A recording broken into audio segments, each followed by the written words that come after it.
every time I close my eyes, a little less of you remains. I know you're slipping further from me now. Am I too far away?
Hello, everybody, and welcome to the semifinal of the Aegis Marauders League. My name is Moose. We got S.A.D.B.O.I.S here, co-casting for today's best of 5, and it's going to be a banger. S.A.D.B.O.I.S, how you doing today? I'm doing pretty A-okay, Moose. Had a good week. Had some good action last week as well, on stream and off stream. I don't know if you guys were able to catch it, but if you do, I'm sure there are a couple VODs still around of a few of those series. I mean, we got a matchup tonight between Dorado Gaming, S.A.I and S.A.D.B.O.I.S. The second seed from Void and S.A.I, and the first from Ixtal and S.A.D.B.O.I.S. S.A.D.B.O.I.S have not dropped a series all split long, Moose. They are undefeated in the regular season and so far in playoffs, as they are still in the runnings They have not lost yet. I think a total of maybe 2 games lost overall. And this team is looking really, really strong going in, especially after the, I would say, upset. I'm sure Dorado fans will be a little bit upset with me, but the upset of last week's playoff match of Dorado Gaming Zeta versus the Mario Kart 7 roster that I think was touted by most people in the league as being the heavy favorites to win it all. That series, a banger, of course, going to 5 games. A reverse sweep coming out from the Dorado boys. Let's see if a bit of that morale can go across the aisle, maybe show up in a bit of size plates, because S.A.D.B.O.I.S and S.A.D.B.O.I.S, last week, they had a whole bunch of, not a whole bunch, but they had a struggle of a 4-game series between both of them. I think dropping a game, it was just close between both of their matchups in last week, and so I'm expecting we're going to have a bloody, if not exciting, game here on our hands tonight. Definitely. And you kind of underscored kind of maybe the surprise. I think it was, for me at least, I was convinced that Mario Kart 7 was going to be in the finals. I was convinced that they were going to be, in the semifinals, and for them to fall as quickly as they did just goes to show the caliber of players and the caliber of teams that have shown up every week here in the Aegis Marauders League. We've still got the S.A.D.B.O.I.S, and the S.A.D.B.O.I.S, coming back, trying to defend what they had in their winning league 2 seasons ago. So, going to potentially try to go back for another finals appearance. And for Dorado, an opportunity for Dorado as an organization to maybe make a finals appearance in the Masters Level League, which, as long as I've been casting it, has not been done. So definitely a lot on the line for all 4 of the remaining teams here in the AML. It is going to be a really great week of casting, of games, and I'm just so excited to be able to enjoy that with you. With that being said, though, let's go ahead and get ourselves into the draft in just a moment. We're getting confirmation that we do have a little bit of a delay. But as we get into the draft, I want to really see what both these teams are going to be offering in the bottom side of the rift. I think that it has been, at least this season, there's been a lot of action and a lot of priority on the Dragon side, but really paying attention to what that support role is going to be and how impactful it can be moving into the team fight phase of the game. So let's go ahead and get ourselves into this draft. We got Hwei and the Nico getting banned away, some mid lane picks, as well as some bottom lane picks with that Tristana and the Jinx. Septi, what are your thoughts? Well, I want to talk about a Fiora ban real quick, because last week in their matchup, Dorado Gaming side, HTK went absolutely crazy on the split push champions. I believe playing Fiora in 3 of those 4 games last week. And I mean, we saw it. We saw it in this past week with the likes of Lil Fizzy on those split pushing champions. We saw how much of a menace that type of strategy was on the rest of the map, and HDK looking to probably go towards a similar style of champion pick this evening. S.A.D.B.O.I.S locking in the Talia. I really like this option when you know that you're going to be playing against at least one player with such a very a very apparent style that they're going to go towards, because you get that Slutmate Global with the Weaver's Wall. You're able to actually go around the map a lot. Dorado Gaming side counterpicking themselves just a little bit with that Ahri, but it is another really strong matchup, one that has a good amount of wave clear in the mid lane and can match the Talia roam more often than not. Curious to see, though, if S.A.D.B.O.I.S elects to put this Talia in the mid. It has been a very strong jungler over the last few patches, but more so has generally just been, I guess, the stable mid laner that a lot of people play towards, considering the likes of, Ahri, Vi, locked in again, have been some pretty strong staples in the mid and jungle. Jax Hovered here was the other option that HTK went for. Maybe a little bit of a, not a BM hover, but Jax, a good jungler here on this patch as well. Could go top lane as well for Kuzco, should they decide to pick it up on this blue side. But yeah, I mean, talking about the 80s real quick, Tristana ban was a pick that I believe Dorado Gaming went towards a few times in their last week matchup, and Jinx has just become one of the premier ADs on the patch.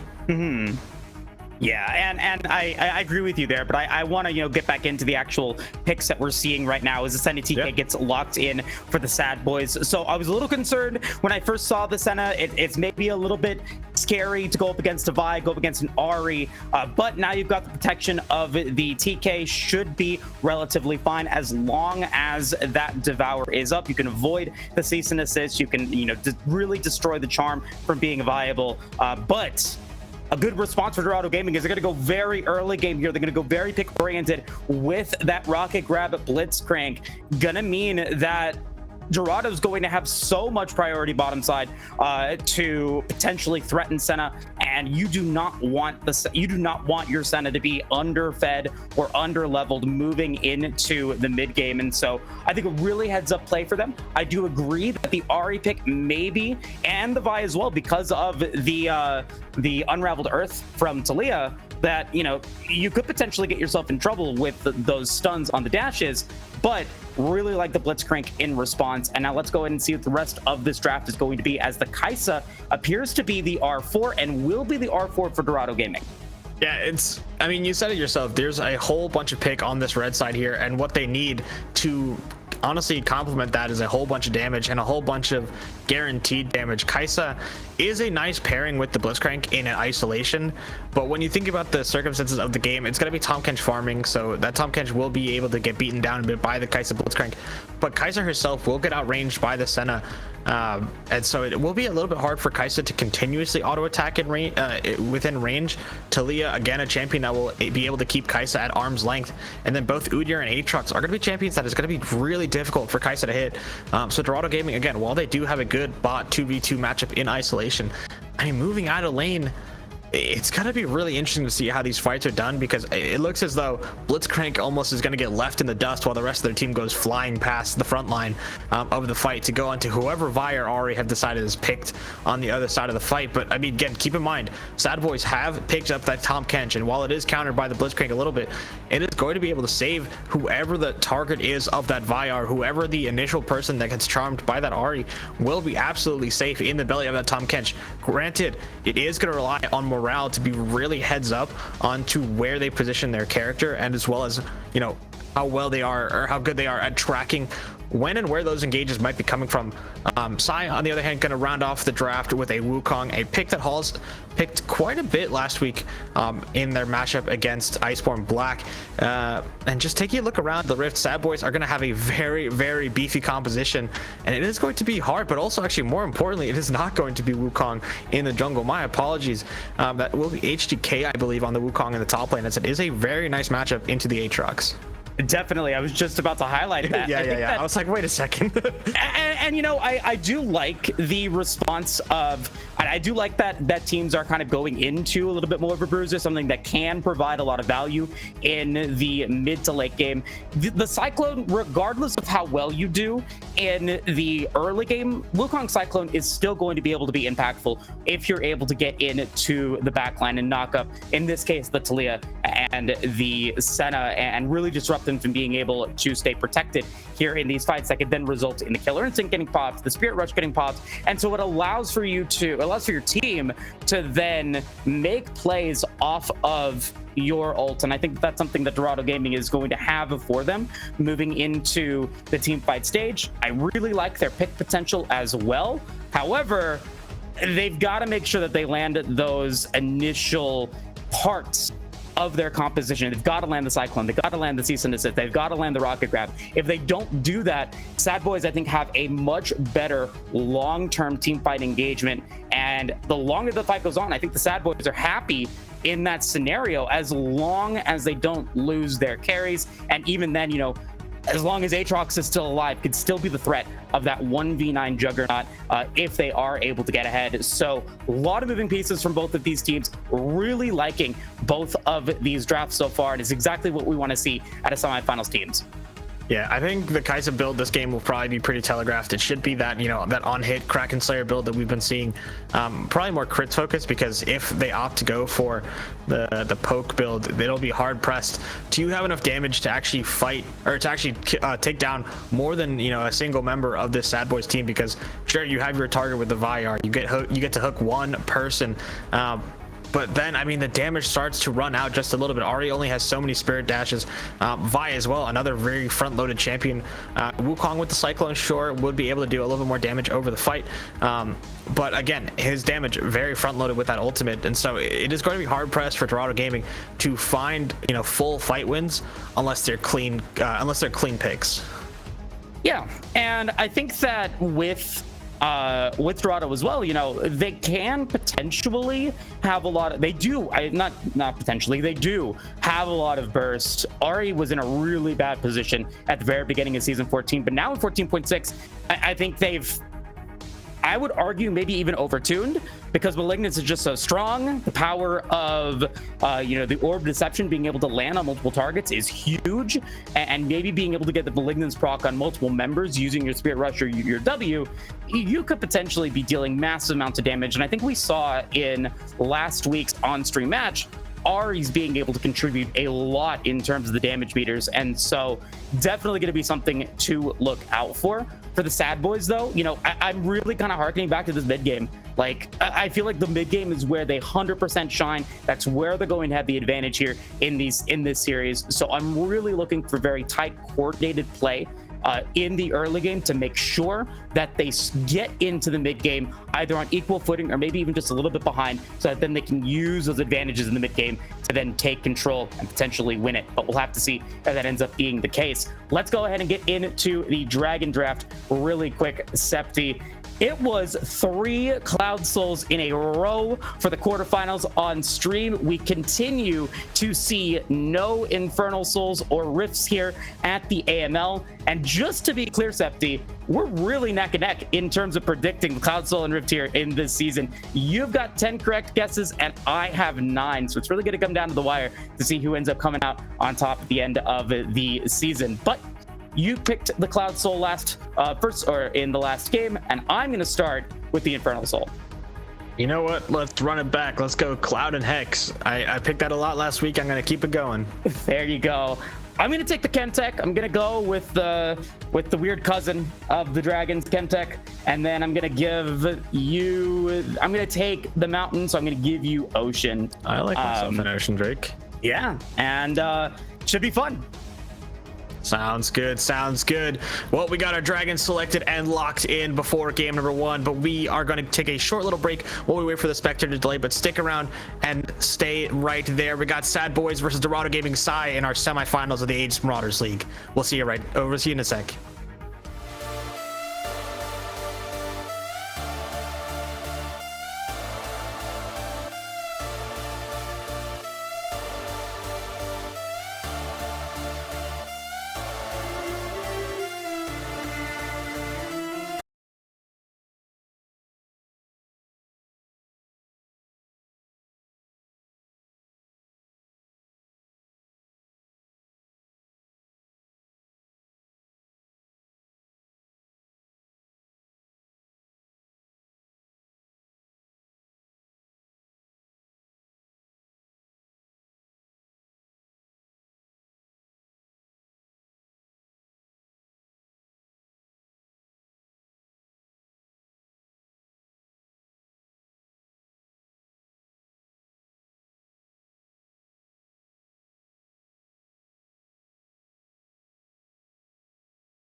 Welcome back, everyone, to game number 1 of Dorado Gaming Sai versus S.A.D.B.O.I.S. S.A.D.B.O.I.S on the blue side, Dorado Gaming Sai on the red.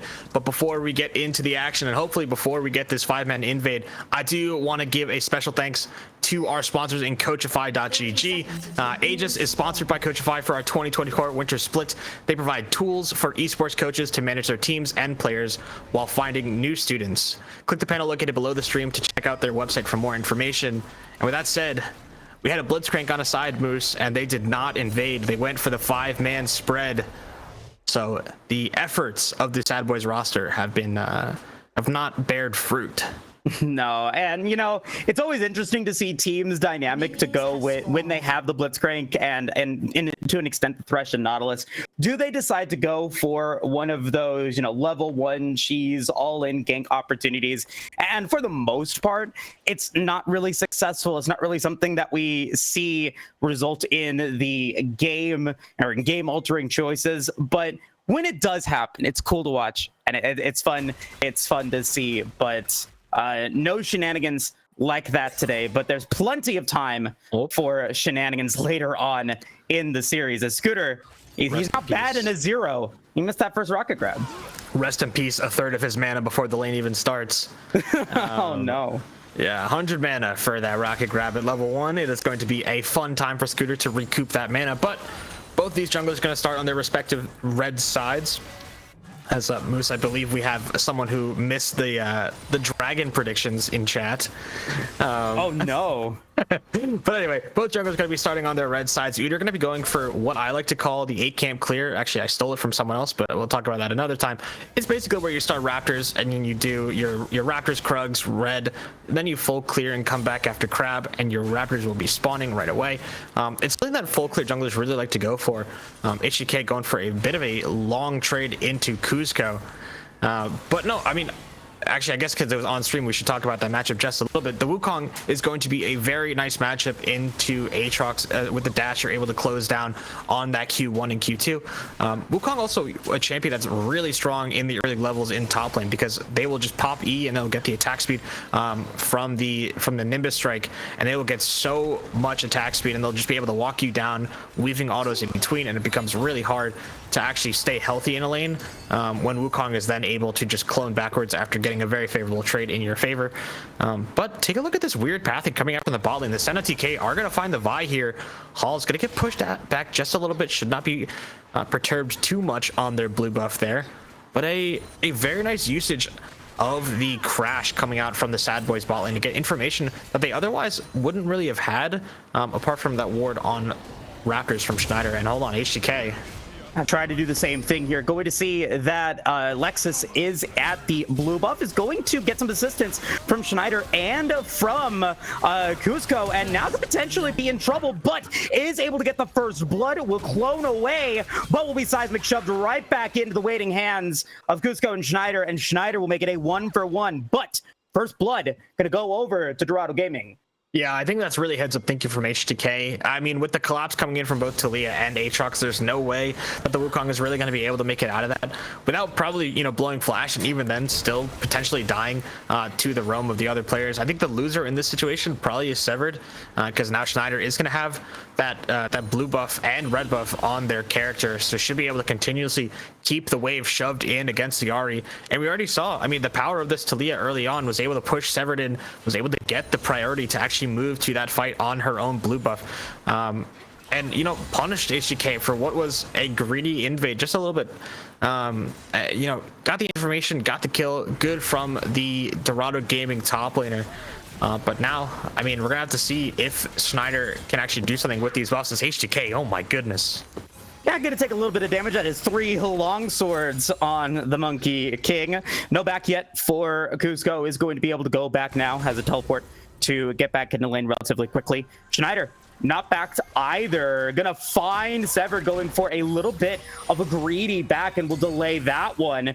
Is being able to get great utilization of those double buffs, the extra mana regen from the blue, delaying the back of Severed, getting a lot of value out of it. It is those little things that result in big changes in terms of the macro play here on the map with S.A.D.B.O.I.S delaying their back, there's no way that they're able to push out mid, which means that Lexus and the side of the S.A.D.B.O.I.S are going to be able to pick up the first Drake of the game, and Cusco's going to have the opportunity to maybe go in for some harassment against Halls here at the Void Grubs. Will end up being a handshake, but the Dragon going to go over to the S.A.D.B.O.I.S and maybe an opportunity for Dorado or for them to get some kills here at Void Grubs. Yeah, I mean, they're going to try and fight this here, actually. We'll see. Oh, Talia gets one of them. Yeah, now maybe looking to go for more. HTK does have the clone to be able to get out. Knockup's not going to land, and it is disaster for Dorado. They lose 2 of the Void Grubs, and S.A.D.B.O.I.S get a very nice advantage here at the start of the game. Yeah, it is going to be a little rough for Cusco. They do get, 2 grubs, and they're able to deny... Scooter. Oh, hold on. Okay, nice. That's going to be a seismic shove on the Severed. Spirit Rush going to get used. Barco Duck going to already be charmed and not going to be in danger of dying just yet. That is Ultimate's used. Meanwhile, Cyclone's going to be used against Cusco on the top side of the rift. Double Cyclone comes in, and HTK will get a kill for Dorado Gaming. That's now 2 for the red team. Yeah, it may have been a weak Moose, but HTK still firing on all cylinders from that matchup last week. Was down or was up a bit of XP before moving.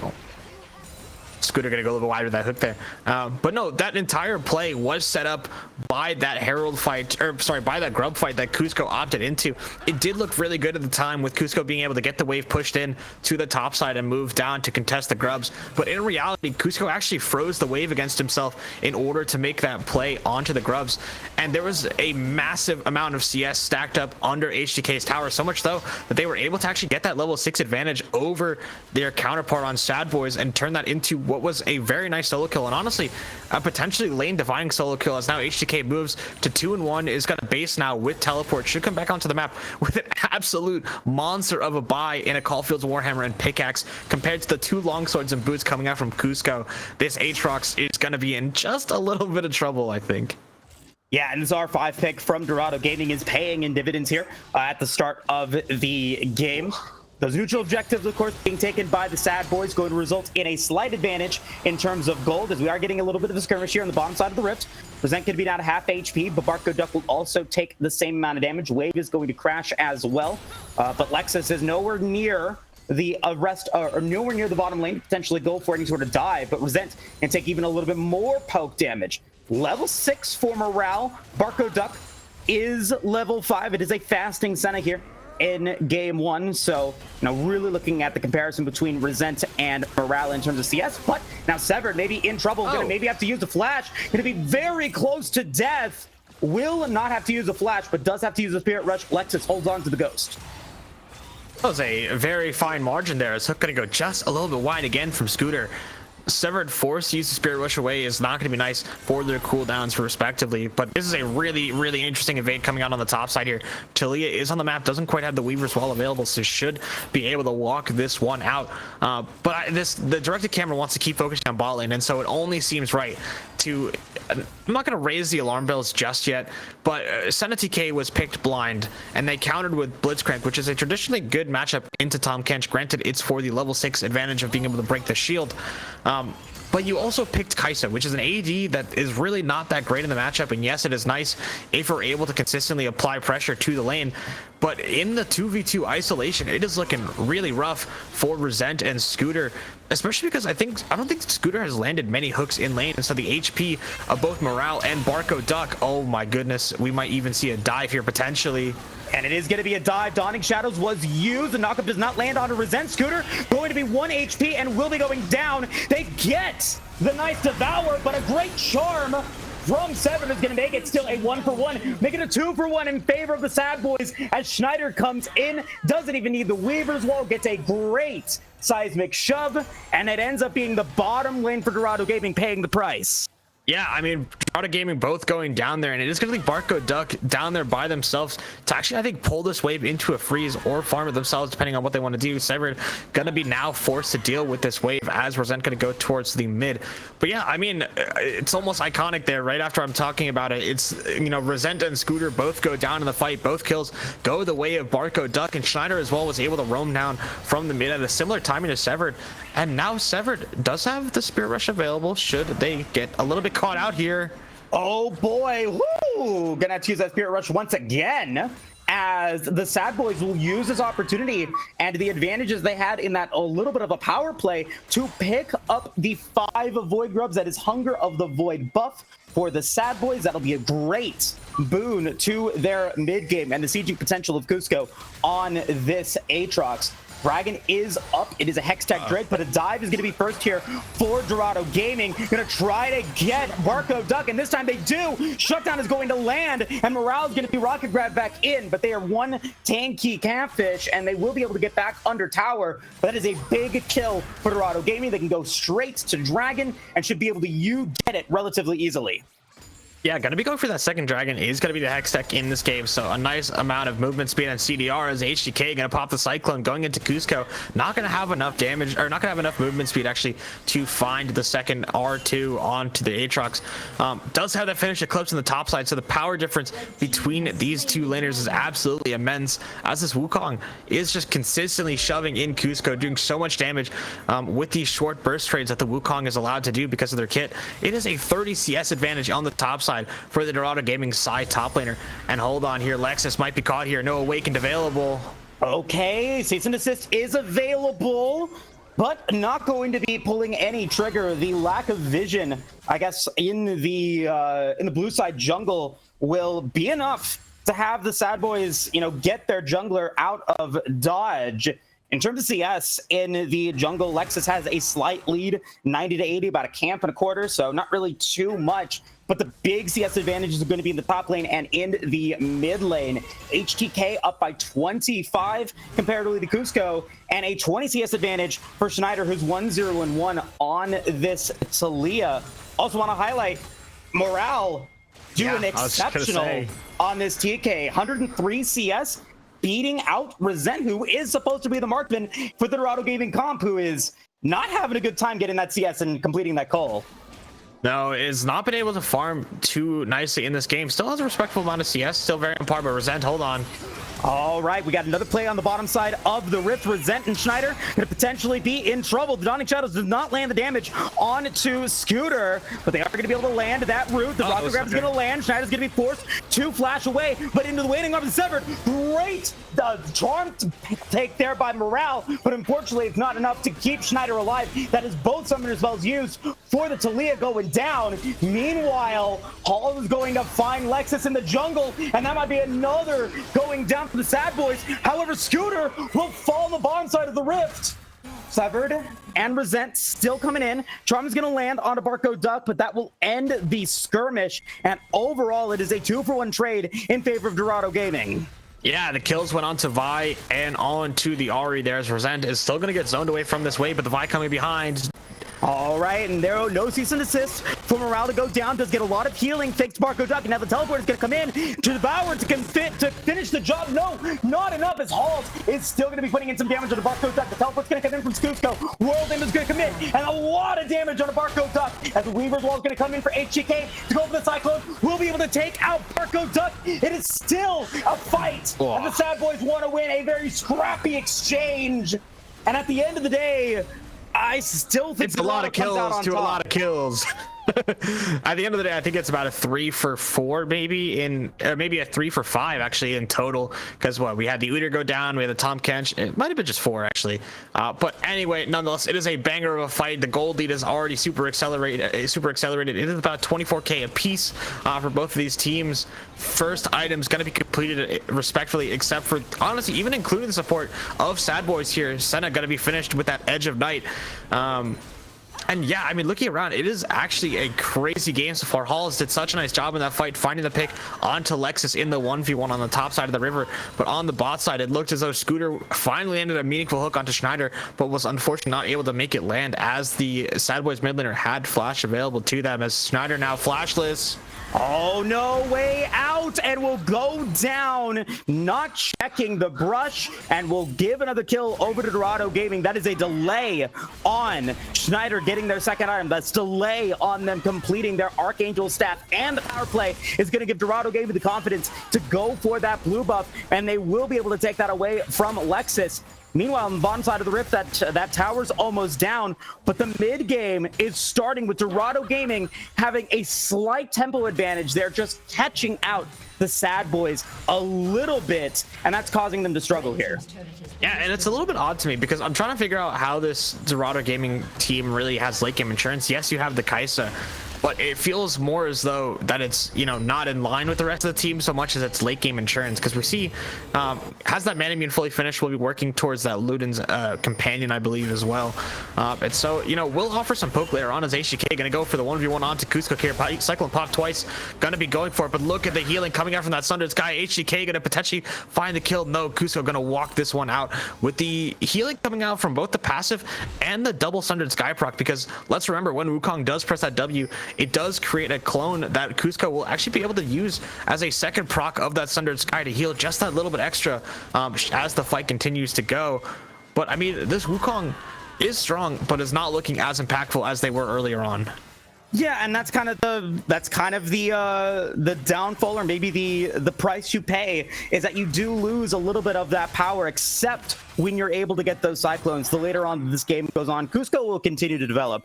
And I think overall, you know, I'm not mad at Cusco's performance in the top side of the rift. No, it wasn't the cleanest, but it still was effective enough for them to be viable moving into the mid game. You know, 113 CS, not the most, but getting that Sundered Sky is going to come in dividends. What I don't like is that they do not have that teleport, and they are not here to potentially be in this fight at Dragon. Granted, HGK does not as well, so it'll be a 4v4, and looking at the items, I do not know that S.A.D.B.O.I.S wins this team fight.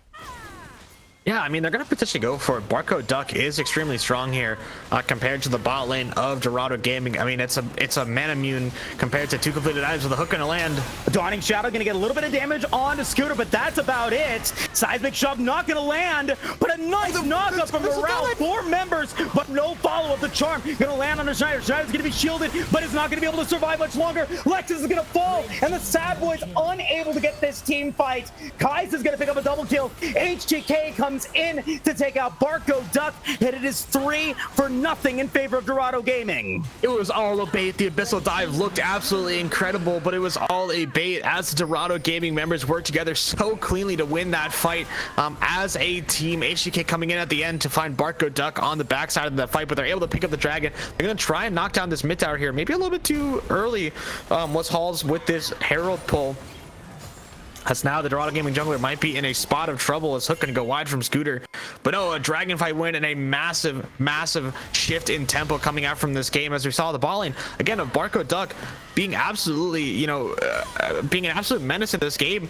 But when it came down to it, Resent and Scooter looked so composed in that fight. They looked to add so much value to the Dorado Gaming side damage. And now look at Resent, gonna be 3-1-2 on this Kaisa with 2 finished items. Currently stacking towards that mana immune, gonna have the Luden's companion as well finish, and the first person in this game to 2 full items. And now that 2 full items completed is really deadly, and I'm concerned for the S.A.D.B.O.I.S ability to be able to dominate here in the mid game, and really just impressive by HGK to be able to get down there. But we've got to fight in the mid game once again. Ceaseless is going to be used on a Morale, who's 1 taking catfish. Going to be a half HP though. Going to be at 1 HP, and the shield gets taken out. Severed's going to be on a killing spree, and now the follow up from Dorado Gaming to get some more. Will they be able to get Lexus? The Vault Breaker not going to land, but another power play for the S.A.D.B.O.I.S, and unfortunately, or for Dorado Gaming, and unfortunately for the S.A.D.B.O.I.S, they just continue to get caught out in the worst possible moments here in this game. And you are not done just yet, as it looks as though HDK and Halls are going to go into Cusco. Cusco getting so many procs coming up from the Sundered Sky, and now Lexus is here in support. The Dorado Gaming boys are sent packing just a little bit, but Vault Breaker maybe going to go in again from Halls. No, going to use it to disengage the fight. But yeah, as we were saying, I think Dorado Gaming are just doing such a nice job in this team fighting together. They're using their cooldowns very effectively and in tandem with other members of their team. I mean, how many times have we seen Halls use the cease and desist combined with Severed's, their ultimate as well. But no, just doing a really nice job. HGK again, gonna find Cusco here, who is not in a whole bunch of safety. Is Cusco gonna potentially go down? HGK gonna flash and use the booming blow to take him down. Yeah, crushing blow will connect. The extra range will be enough, and that's going to be that HGK is now 5-2, has the Executioner's Blade as well to really limit Cusco's ability to get healing done in these fights. A really heads up play there by the Dorado Gaming top laner, and it's also going to make it harder for Lexus and Morale to stay in these team fights because you are limiting some of the healing that Barco Duck can use with their Q. Morale though, oh no, once again caught out. I don't know what's happening, but a great seismic shove from Schneider is going to turn this fight around and going to give 2 kills over to the S.A.D.B.O.I.S. And a teleport means that all 5 members of the S.A.D.B.O.I.S are there to turn potentially this fight and this game around. They need this Baron to get some mid-game tempo so that they can potentially have an opportunity to get this one to come in. HGK to get in the cycle though. Barco Duck goes down. Another great seismic shove though from Schneider will take out HGK. They will not get the Baron, but they might be able to get an ace to get some more damage and some more kills. They will get 1 on Cusco, and Severed will be able to blast code away to safety. But the rest of the S.A.D.B.O.I.S maybe looking to go for Baron once again. I don't know if they can do it, but they at least get a team fight win. Yeah, 2 for 1 is going to be in favor of S.A.D.B.O.I.S here, as Morale going to use the Abyssal Dive, not going to find anything with that ability. A Scooter aiming for Casper, the friendly ghost there. But no, I mean, a really clean engage coming out from the 3 Dorado members to find a way to take S.A.D.B.O.I.S off of that objective. Again, it all started with the sequence that looked as though Morale was caught, but let's remind ourselves that Tom Kench is one tanky catfish. It was a you're trapped in here with me moments, not the other way around, as it looked as though maybe Severed and Resent were just a little bit caught up by pushing that midway in, and it seemed that Dorado Gaming, despite being so much on the same tempo this game, was just a little bit off with their timing and sequencing, because S.A.D.B.O.I.S, they knew what the play was. They saw the Dorado Gaming top laner pushed up really aggressively on that top side and punished them accordingly, and almost got a Baron out of it, but instead gonna just use the little bit of advantage there to close the gold lead a little bit, as we get to our second Cloud Dragon of the game, rather, in 18 seconds time. But it seems as though S.A.D.B.O.I.S have a different thing on the agenda. I'm a little goop that it's been 4 Cloud Drakes in a row here on the AML, but we've now got a fight. Cyclone's going to land, and HGK has got out of position, and Dorado Gaming lose their Cyclone. They lose their top laner, and they lose priority here in the river. Baron going to be started up again by the S.A.D.B.O.I.S. Thankfully, Dorado Gaming hold on to a lot of their ultimates and have the opportunity to potentially go in for the contest. Halls needs to find a great cease and desist on the Barco Dr. Schneider to make this happen. Sever going to be caught out on the flank, going to be seen by this flank, going to be able to avoid the root though, as the Baron is still going to be taken by the BV members of Dorado Gaming. Going to be a little bit slower. Rocket Grab's going to land, seismic shovel connect, and Scooter's going to fall. Tom Kenny's going to go down. That's Morale dead. A lot of damage, but a lot of healing coming out of Cusco. That Sundered Sky is getting a lot of damage, but Resent is going to be able to come in and do some more. Double kill for this Kaisa. Severed wants to get Schneider, but unable to connect that Orb of Deception. And both teams walk away bloodied but not beaten. Yeah, I mean, I think Dorado Gaming did a really nice job, but similarly to how that topside play was a little bit, not well coordinated by the Dorado side, this Baron take was not very well put together by the S.A.D.B.O.I.S. We had both of our damage dealers in Senna and Talia trying to zone the members of Dorado Gaming. So then you were left with 2 tanks and an Aatrox trying to take down the Baron. And, all that time, Baron is chipping away at the members of S.A.D.B.O.I.S. to the point where Scooter is able to land a very, very nice hook on to the Tom Kench, and they were able to take the fight. Granted, it wasn't an all-out win. A few skill shots going wide meant that S.A.D.B.O.I.S was able to walk out of the fight. But again, another coordinated, man down Baron contest coming out from the Dorado side means that they're able to move on to Soul Point with this Cloud Dragon. And again, we see S.A.D.B.O.I.S trying to take control of this topside river. Credit to them though, a lot of vision is dark for Dorado Gaming. Scooter going to get pushed out of their topside jungle. And I got to talk about this Udyr build a little bit, because yes, you are very strong with the Empowered R, but it is not the tankiest of tank builds coming out from this Udyr. Severed has a Spirit Rush available should they decide to use it. No, going to hold on to it for the time being. As again, if we could check the vision really quick, there is a whole bunch of that river that is not lit up for the Dorado Gaming side, and they are walking into darkness with this Ahri on the verge of getting dove. Oh, gonna be able to land a nice charm onto Morale. The Spirit Rush will have to get used. Flash is all gonna be committed as Lexus and Kuz are gonna come in. Teleport's gonna come through from the Talia, but the Talia is gonna be knocked in all of this damage. Gonna be able to get out. Nice Dawning Shadows from Barcode Dogs. The Cyclone's gonna be used again. Schneider might be forced to flash, but they don't have flash, and they'll get shut down. Another kill for Dorado Gaming. The Talia is dead. Barco Duck is the only carry left alive for the S.A.D.B.O.I.S as Cusco is 1 HP. Will be able to get out of this fight. But a bad teleport from Schneider is going to mean that Dorado Gaming will hold on to tempo advantage here in game 1. All of that fighting for only one person to go down. I think Dorado Gaming did a really nice job there. There was no vision in that river, but a lot of the times with vision, it's really nice to use because you know where they aren't, which means that a lot of the times you can figure out where they are by finding out where you know where they aren't. And now this topside halls does not have the cease and desist available to them, as the tower will go down for the S.A.D.B.O.I.S, but was able to, you know, deny what was a pretty not telegraph, but a dive that was not out of the possibility onto Severed there. But again, that fight could have been so bad for S.A.D.B.O.I.S, but they played it well enough to the point where they were able to get out, only losing their mid laner as Severed gonna get forced to use the Spirit Rush to get away from an Aatrox. Again, no mana on that Ahri means that Severed is in a bit of a rough spot trying to lane against an Aatrox. And now we have reached, I won't call it quite a lull state, as I'm sure Scooter is throwing hooks off of cooldown. All right, Lexus going to get knocked up, but will be CC immune. Dawning Shadows.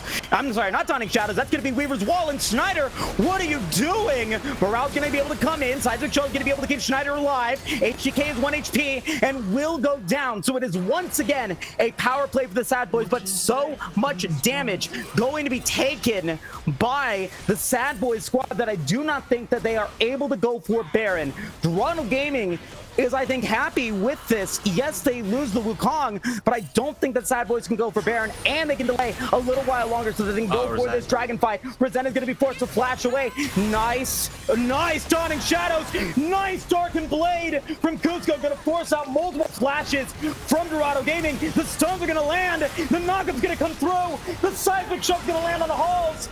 But Cusco's gonna fall in exchange. Seven is now there. Schneider's 1 HP. Oh my god! Morale is so close to death. Lexus is so close to death. Schneider's so close to death. But they will all be able to get out, and that is multiple members of Dorado getting dead, but I don't think they can take Baron.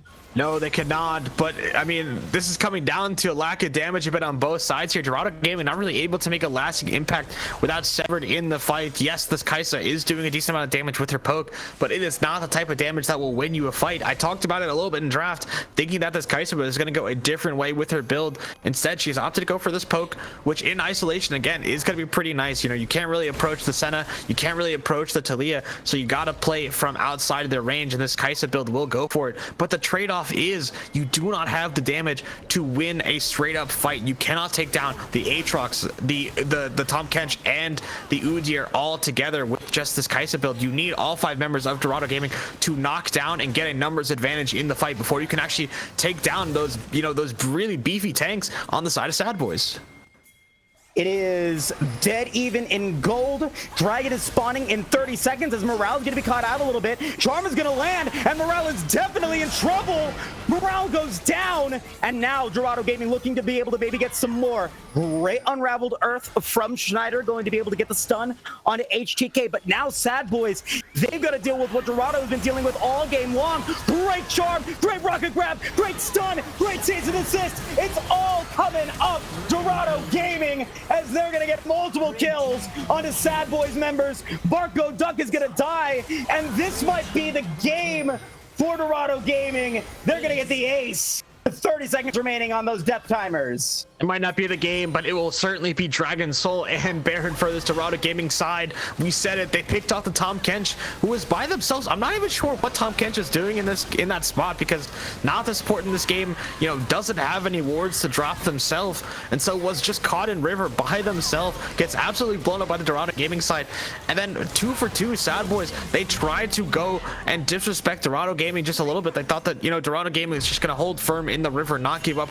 their position, and as a result tried to trade the mid tower for it, but Dorado Gaming said no, the dragon can wait, we want to take the fight instead. And it was just a really coordinated play coming out from the Dorado Gaming side. They were able to clean up and take, you know, both massive neutral objectives for them in this game.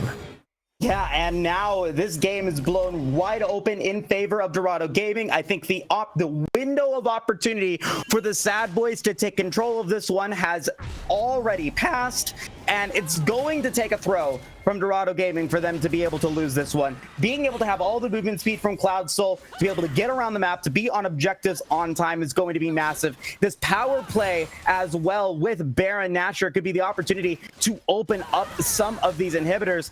And what can the S.A.D.B.O.I.S do to potentially respond to it? I don't know exactly what that's going to be, but for now, they've just got to try to defend this Baron play and hope that they can go for a fight at Elder or at next Baron. Well, the good thing for Dorado Gaming right now is that they have a 4,000 gold lead, which in their game is so nice because it allows them the opportunity with this Baron to push in. It allows them to threaten a fight should, you know, S.A.D.B.O.I.S get too close and Cusco. Oh, the charm is going to land on the Barco Duck. Oh my God. Severed with the longest range charm, going to be able to get a lot of damage immediately on a Barco Duck. 5-0 and 11 on this Ari. Countered my butt. They've been able to stay alive. They've been able to move forward. And now an opportunity maybe for the S.A.D.B.O.I.S to get something defensively. It is a 3v4 on the top, or a 4v4 on the top side of the rift. As now they're looking to be able to come in. The teleport's going to come through from HGK. This is going to be a big cyclone. Big cyclone. Huge cyclone. Going to be able to take down Morale. Going to be able to take out so many S.A.D.B.O.I.S members. And with only Schneider alive, this looks to be GG. WP. Dorado Gaming maybe can defend at Nexus. Nope. Void Seeker will connect onto Schneider, and that should do it here. Let's see how they end. Yeah, it should just be all but elementary here. You're going to be able to start TPing in with Sever to really protect that minion, and it does not matter. Scooter might go down to the tower, but it is not the end of the world. It's not going to collect one more kill for her troubles, as HDK rather, not going to let Barco Duck go without an 8th death in this game. Very nicely well done by Dorado Gaming side. They got a little bit outdrafted, I'd say, but they looked really clean as the game went on. They made use of that R5 pick to perfection. HDK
before they all just fade.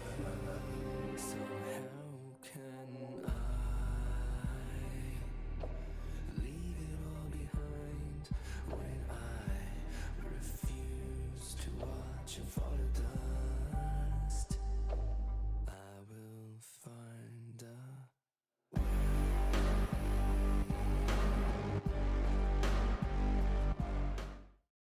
Welcome back, everybody, to the Aegis Marauders League. We are just about ready to jump into game number 2. While we have everybody here, can we give a shout out to our producer, Wookie Monster, behind the stream, making sure that everything is fixed and running smoothly, because it definitely has been a rough season in terms of being able to spectate League of Legends. But Wookie has stayed with it every single step of the way, and we appreciate them nonetheless. So thank you so much, Wookie Monster, for everything that you do. But with that being said, let's go ahead and jump into the draft. S.A.D.B.O.I.S electing to stay on blue side for their second game, and the bans are going to stay exactly the same for Dorado Gaming. However, the S.A.D.B.O.I.S is going to take away that Ahri, that counterpicked Ahri in game 1 that did not die and was absolutely unstoppable.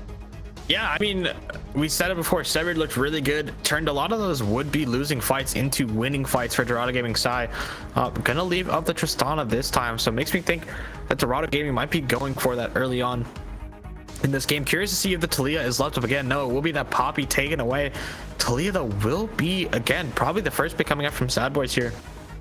I think that Schneider did a really good job on this champion. I think there were a lot of impactful unraveled earths that were, thrown about. I think her E placement was, fantastic. It really kept HDK from HDK was good. Talia kept him from being great. I think there were a lot of times where the Wukong engage was stuffed by those rocks. Tristana gonna get picked up by Sai here, and Vi. That is a really interesting pickup, because normally I'm pretty sure that Tristana will be for Severed, and a lot of the times we will see a mid jungle that is not really double AD. But I mean, here the pickup is pretty okay. I expect Jax might be a decent answer to both of those, as they are pretty heavily auto attack based champions. But again, it was hovered last game by Lexus, so it might be a bit of a meme. As we see the potential lock in here, might be something else. No, it will be the Jax. So Jax will be picked up. It is not necessarily going in the jungle, but it is a fairly decent champion, and I'm sure into Tristana it would be pretty good. It is also, let's keep in mind, a takeaway from HTK, a champion that he went towards. Going to be pushing again this Dorado game with top laner down to their third pick after Fiora and Jax. Vera is going to get locked in by the S.A.D.B.O.I.S, a very stable AD carry. Not as though Senna wasn't, but it is a very strong AD carry. It will be able to lock down a singular target for Talia to then potentially knock up. Ziggs, on the other hand, has been an answer I think we've been seeing into Talia in pro play. I believe it is the APA pickup into Talia. We'll be locked in here for Dorado Gaming side. Yeah, and I want to, I would say, critique Talia's and Schneider's gameplay in game 1 a little bit. There were some opportunities where I think coincidentally the Unraveled Earth was able to stun somebody in a dash, but I think very few times Schneider was looking to proactively use the Unraveled Earth to deny a dash or limit movement into the backline. And so granted, some of that was just not being able to have that opportunity, but I think in this game Dorado is saying, maybe capitalizing on maybe that read of saying, hey, maybe Schneider is not going to be going for these more defensive Unraveled Earth and instead looking to go for that damage. And maybe that is something that they're looking to go for here, because still, Vi, Tristana, and Ziggs all could potentially be affected by that Unraveled Earth if they are not careful. But Severed was able to play exceptionally well against it on the Ahri, whether it is the Tristana or the Ziggs. I expect them to be somewhat consistent again, and it feels a little bit like deja vu here, because the Sen at least had that TK to be able to give some Devour protection, but Halls is once again going to have a cease and desist target that has very little movement outside of Flash. I think this time, though, the only difference being that this Vi is not going to have nearly as many people with them in the front line diving with them. Sure, Tristana has the rocket jump to go into the faces of whatever target they decide to be hitting, but the Jax is going to be a deterrent. The Talia is going to be a deterrent. The Varus as well will be able to self-peel themselves.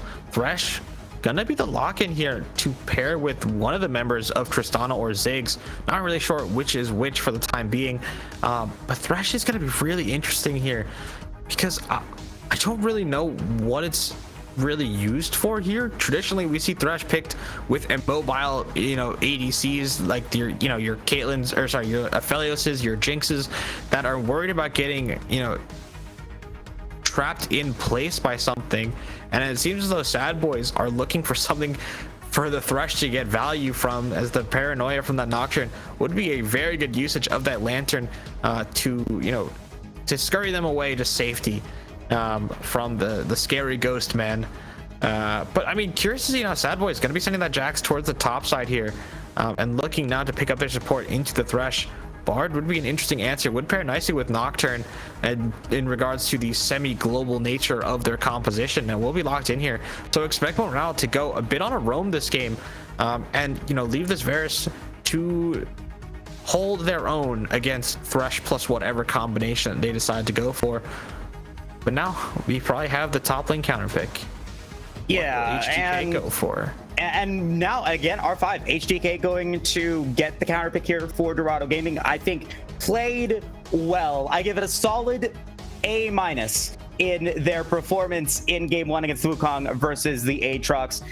Really effective in being able to make sure that they weren't able to get too out of hand. And the Garen's gonna be the lock-in here, and you got the silence, you've got a big beef shield, you got the opportunity to maybe go for a split push if you decide to go teleport. But with the way this composition is kind of turning out, I don't think that we're seeing teleport on this Garen. I think we're going to be seeing Ghost Flash. Yeah, I was going to say Ghost Ignite. Ghost Ignite. You're right. No Flash. Why would you take Flash? Well, pardon me. I'm sorry. No, I think I think there's going to be Ignite for sure. Whether it's Flash Ignite or Ghost Ignite, we'll see what HDK decides to go for. But it seems as though this Dorado Gaming comp, yes, it looks like their draft is really weird. But I mean, it's all for the fact that I believe that HDK not necessarily refuses to pick, but more so just has picks in their pocket that are more, geared towards carrying games, towards winning lanes. And this Garen certainly will be in that category, as both Tristana and Ziggs are going to be trying to neutralize lane. Maybe it'll just be more on halls, though, to make things happen as we move throughout the game. And I'm not really sure how this is going to go, because both bot and mid will be very contested in terms of push. The Varus Bard going to be looking to do a whole bunch, and it will be Ziggs bot lane. Ziggs Thresh is an interesting pairing, not one that I'm too knowledgeable in, but I'm sure it's fine. The range is pretty good into Varus. It'll be able to poke out, it'll be able to clear waves. The Thresh as well should be able to also, S.A.D.B.O.I.S gave so much value to this Thresh with that Bard pick, because if you're unaware, you can buffer a click onto Thresh Lantern from being put into the Bard R. So a lot of value going to be there to be able to whisk away whoever gets stuck. But we got to see where Halls decides to path this game, where Lexus decides to path, because I think a lot of this game will probably be dictated by where these junglers decide to go. Yeah, and I think the last point that I want to talk about is Thresh, Ziggs, even Garen for Dorado Gaming are all going to be fringe picks here, at least in season 14, at least here at the AML. Very little, I think, presence, especially when you come to that Thresh, and that could be a difference maker here. S.A.D.B.O.I.S, they've got the Varus. Varus has been played, I think, in every single league or every single streamed match of the AML, at least in one of the games, or every single week. It is a champion that players are familiar with here in this season. Thresh, maybe not so much. Maybe you've forgotten about the actual length of that death sentence. Maybe you've forgotten about the power of Flay. Maybe you mistime the Dark Passage, and you end up giving Dorado Gaming an opportunity to maybe go and get some advantages there.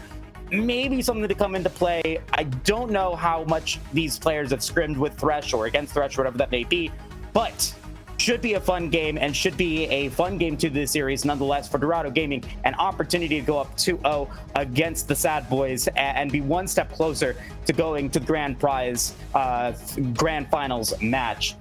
You were correct in predicting the Cloud Soul once again, Septi, 4 in a row. It is unprecedented here in the AML to have so many Cloud Souls in a row.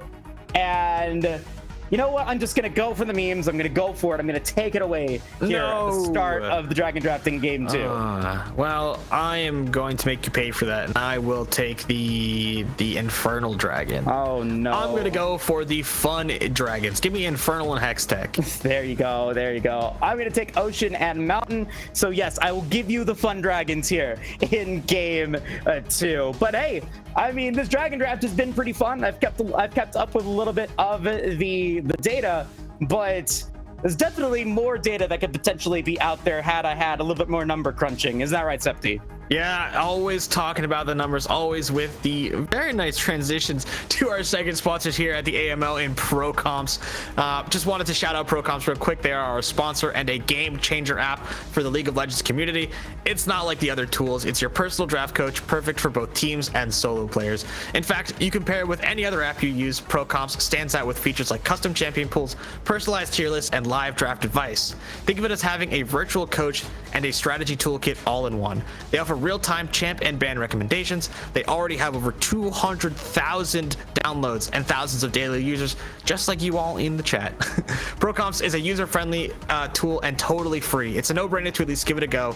Download ProComps now, and you'll experience a whole new level of drafting power in your League of Legends games. Go to procomps.gg, download it from Overwolf, or click the panel located below our stream for more information. And with that, Moose, without any more yapping from me, we're going to go to a quick break before we get into game number 2 of S.A.D.B.O.I.S versus Dorado Gaming Psy.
Welcome back to our semifinals of the Aegis Marauders League. S.A.D.B.O.I.S versus Dorado Gaming Psi. We have not swapped sides for this game number 2. S.A.D.B.O.I.S thinking that there was nothing wrong with the game 1 draft, maybe just a little bit of execution, and I think they might be right in that manner. But Dorado Gaming have gone for a much more comfort style draft in this game number 2. Sorry, Hall's still on the Vi, but with the appearance of a rare Ziggs and Thresh in the bot lane for Dorado Gaming here. Resent had a good showing on that poke Kai'Sa in game number 1. I think Schneider again did well on the Taliyah, but this Varus has been a very premier champion so far in the AML and across all professional leagues. So is going to be looking to potentially cause a whole bunch of problems in this game. We see HTK as well push down to their 4th tier option, potentially an answer specifically for that Jax. The silence on Garen being very powerful in the 1v1 and could potentially lead to some solo kills later on in the game. But I mean, we're gonna have to see. It looks as though both junglers will be potentially starting on their respective blue sides as opposed to the reds from last game. And once again, Lex is going to be going for a 6-camp clear. I mean, and mandatory. I would say it's a mandatory that Lexus goes for the full clear. The strategy has to be to get to level 6, use that paranoia, and the S.A.D.B.O.I.S overall are very global. 2 teleports. They've got 3 semi-global ultimates with the Paranoia, Unraveled Earth, and then the Tempered Fate. And it's going to be rough for Dorado Gaming to potentially match that in terms of cross-map plays. But as we had predicted, as you had predicted, Septi, Ignite is going to be on the table for HTK, but no Ghost. It's going to be Flash Ignite for HTK, and the teleport's going to be on Resent and Severed, as HTK is going to be bullied a little bit here against the Jax to start off the game. I've been had. But no, yeah, I mean, that's a little bit too expected. The Jax or the Counter-Strike will be extremely powerful. In that early part of the lane phase, we'll be able to clear the wave and fight Garen while doing so, all while taking very minimal damage from the auto attacks of anyone, considering Counter-Strike dodges them. As we see an early roam coming out here from Morale, potentially onto the mid lane. No, the Bard instead just going to do a half roam and see that the blue buff and bot camps of Halls are gone. Similarly to the last game, Barco, Duck, and Morale getting pushed on the bot side, despite the fact that Ziggs is going to be on a poke champion, as XP now pretty even on that top side. Level 3s across the board, and we see the damage already coming out from that Garen Q in the isolation matchup. Cusco gonna very obviously use that W and allow HTK to get a match in kind, as though Cusco now gonna potentially be in danger here. HTK trying to bait out the Q just a little bit here.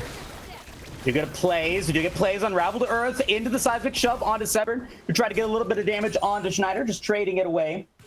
Not going to result in any sort of actual kill there. Meanwhile, I think the gank top side was a little choreographed, and the S.A.D.B.O.I.S will be able to get out of that one. Maybe it was an opportunity to get the flash out of Cusco and Schneider, but unable to do so here in that last play. However, HTK is going to be roaming to the mid lane, and a flash could potentially come in to go for the finish job. No, going to still be mid lane, as Resent is going to be able to get away thanks to that dark passage. What is HTK doing? You know as much as I do. Hall's now going to find Lexus, but the level advantage is going to be in favor of the S.A.D.B.O.I.S jungle. There's Nocturne actually going to be caught out now using the spell shield onto nothing. Schneider going to use the E to disengage the fight and allow their jungler to go for a base here, as Resent walking up without the support of anyone for the time being. Morale should have the gate available to them should they decide to use it. Will do so, as Hall's gonna take both crabs here against Lexus and get an early advantage on both XP as they start going for the second clear, as well as a bit of map presence with the wards coming out, or with the vision rather coming out from these crabs. Morale taking a whole lot of damage here in this 2v2.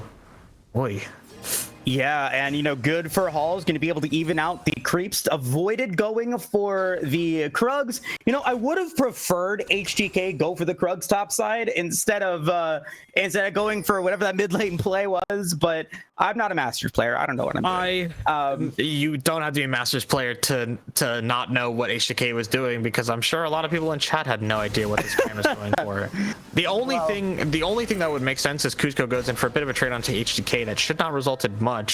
The only angle that play works is if HTK, oh hold on, this fight actually might be going into something, as Cusco gonna opt to not continue the fight, as they are not quite sure where this Vi is.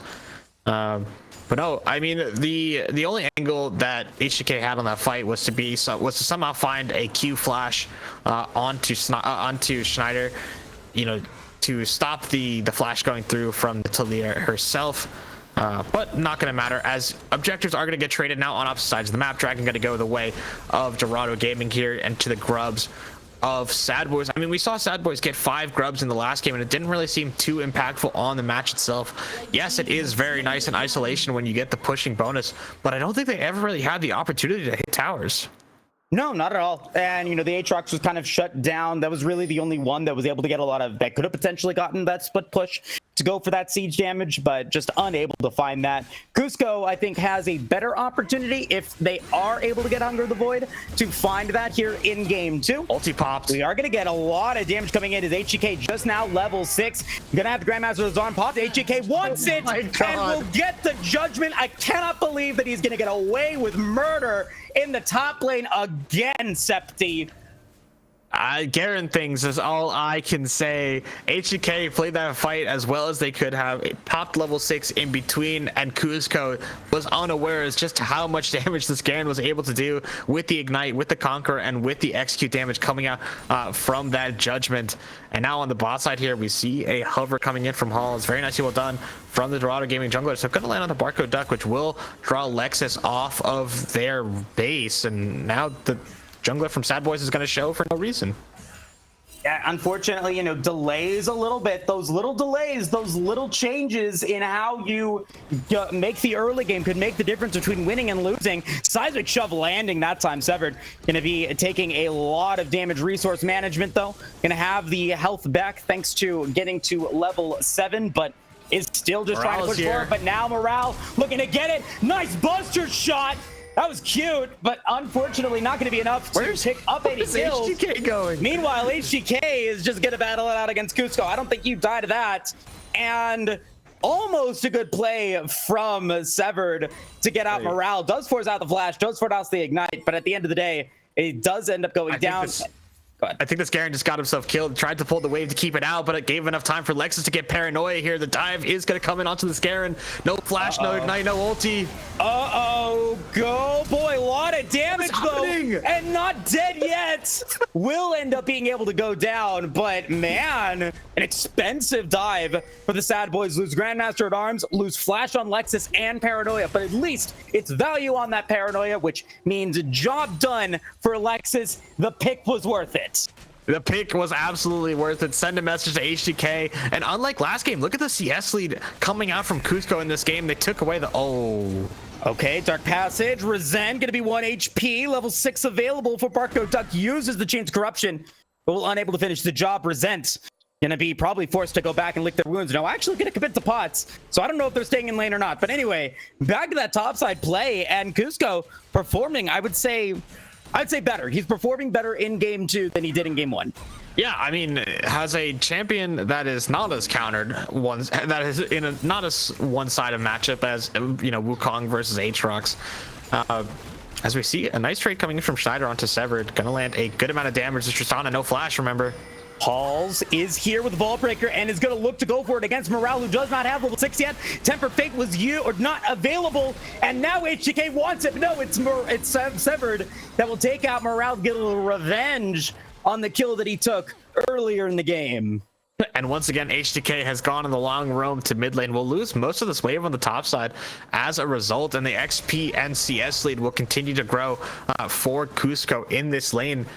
I'm curious to see if that'll have any impact as we look at the items on top side.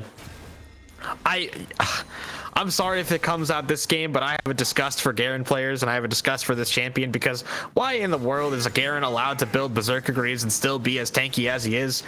That champion is never mind. Anyway, gonna finish the Berserker's Greaves. Yeah, Demacia. Morale here back on this top side here, but so is Halls. Gonna get spotted out here. Okay, but it is going to be a roam from Scooter. HGK is going to find the silence on Cusco, but the Q does not land from Morale. Temper Fate is available, but Morale's going to be forced to go away. The paranoia will connect, and the fear will not connect, as HGK is going to be able to get out. And now Scooter and Severed are here. The cavalry has arrived, and Dorado Gaming are going to have river control. Ultimate used by Lexus. as well as flash used by Halls to be able to get out of that fear. Meanwhile, Resent is going to be able to clear out the bottom side of the rift. Does Dorado Gaming get these grubs uncontested? And it looks like they're going to be able to do so. That means they'll have an opportunity to contest for this next dragon, Septi. Yeah, it seems as though Lexus is going to try and sprint down to the bot side here to make an impression on this bot river, but I don't think it will matter as we see both Scooter and S.A.D.B.O.I.S back on the map themselves. This Nocturne might still go for it, and I think if you're Dorado Gaming, you have to be pinging this dragon to see, at least to check. Hold on, HDK might just find a solo kill here onto Cusco. No, Grandmaster Rob's gonna get popped, and HDK gonna get massively outplayed by the S.A.D.B.O.I.S top laner. Oh boy, now Resent's in trouble on the bottom side, and the S.A.D.B.O.I.S, I think, overplay their hand. They wanted all of the kills, all of the stuffs, and they're gonna get none of it. But S.A.D.B.O.I.S gonna get a little bit of damage in onto Schneider. Now Morale coming in, gonna maybe be able to get this kill here onto S.A.D.B.O.I.S. Gets the Tempered Fate, not gonna be able to land the death sentence from Scooter, which means that it will be the S.A.D.B.O.I.S gonna get a slight advantage moving into the mid game, about a 2,500 gold lead. It's gonna be a Hextech Drake, which means you're on a roll. The fun dragons continue. Yes, they do. But man, S.A.D.B.O.I.S having a much better game too. Is now Resent's in trouble. That's gonna even more of an advantage for the S.A.D.B.O.I.S. Yeah, the S.A.D.B.O.I.S is going to jump from 2.5 to 3.5 almost in this game, as Cusco now going to start proxying in this lane. Feels comfortable enough at that full item to really start taking it to this Garen. And while, you know, HGK did fail that dive earlier on, there was a tower to the aid of Cusco. And I think this Garen still could very easily 100-0 this Jax should they get themselves caught out without the proper counter-strike, without the proper defenses. But S.A.D.B.O.I.S gonna as well, you know, start losing out pressure a little bit on this mid lane. Doesn't have the same amount of power as the Tristana would have earlier on. And pretty interestingly though, I think this Tristana is going to be going for the Kraken Slayer first, but has the fleet footwork, which is normally something we see in tandem with the static Shiv a lot more times than not. But S.A.D.B.O.I.S going to go in, not knowing Morale's around. Oh my god, and just been caught out by Morale time and time again. HGK is going to be able to make it a 1-for-1, but I do not know if HGK gets out of this. Does not have flash available, and no, is not long for this world. Will end up giving Morale, unfortunately for the S.A.D.B.O.I.S, another kill. That should have gone over to Lexus, but hey, a kill is a kill is a kill. A kill is a kill, but not when you don't take into account the consequences of it. Because look on that top side, look at how many plates are missing from that tower, and just think about how many times HDK has left this lane. It is costing a price, and that price is going to be Jax taking that turret on the top side probably by themselves for the first tower of the game, and that is now a 5,000 gold lead in favor of S.A.D.B.O.I.S here. Yes, Dorado Gaming tried to trade it for the bot tower with the Satchel coming out from Resent, but we're not able to do it in time. And now, taking a look at gold real quick, if we could, look at the gold lead on top side. That is 1,000 gold in favor of the top laner for S.A.D.B.O.I.S, and they're not done yet. They're going to continue pounding this top tier 2, and this Cusco champion, or Cusco on Jax rather, is looking so good compared to their game 1 Aatrox. Yeah, and really nicely done. A great bounce back there for Cusco, and you definitely alluded it to it. 1,600 gold as well. That's going to mean, I think, that second item is going to be on the table here, as Scooter going to get hit by a nice seismic shove from Schneider. Going to be able to find Cusco, though. And let's go back to the items really quick. Cease and desist is going to land, and now Cusco's in trouble. Gonna go for the Mega Inferno Bomb. Great flash.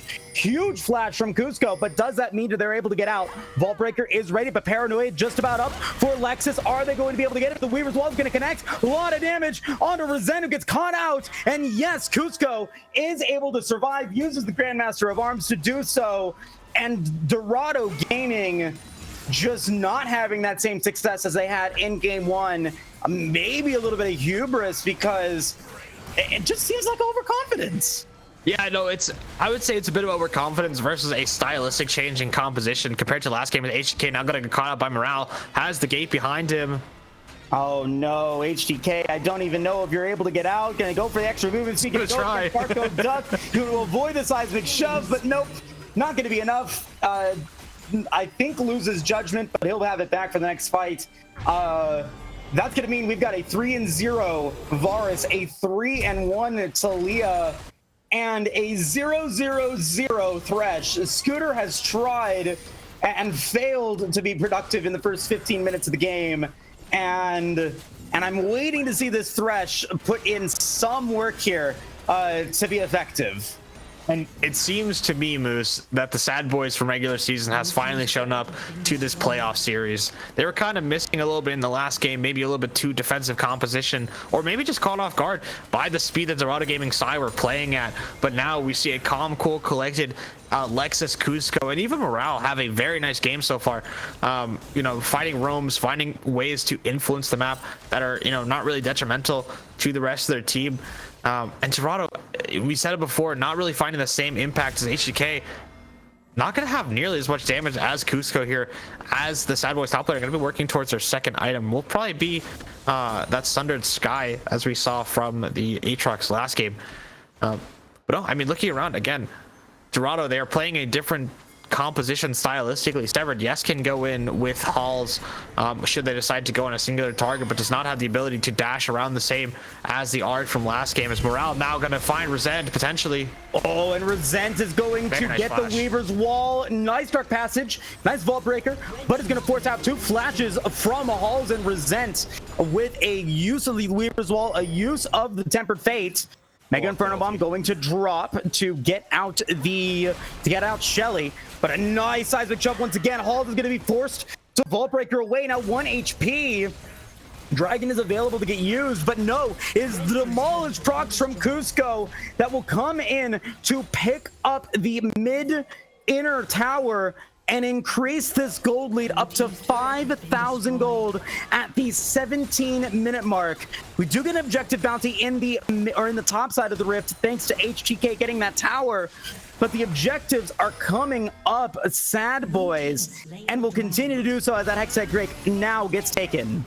We might see a little bit of engage here. HGK does find Cusco. Grandmaster Rob is going to get popped as the Garrett now. Not going to get stunned up by Talia. Coming in from from Severed rather, as they are going to still continue to chase Cusco here, who does not quite have the counter strike available to them.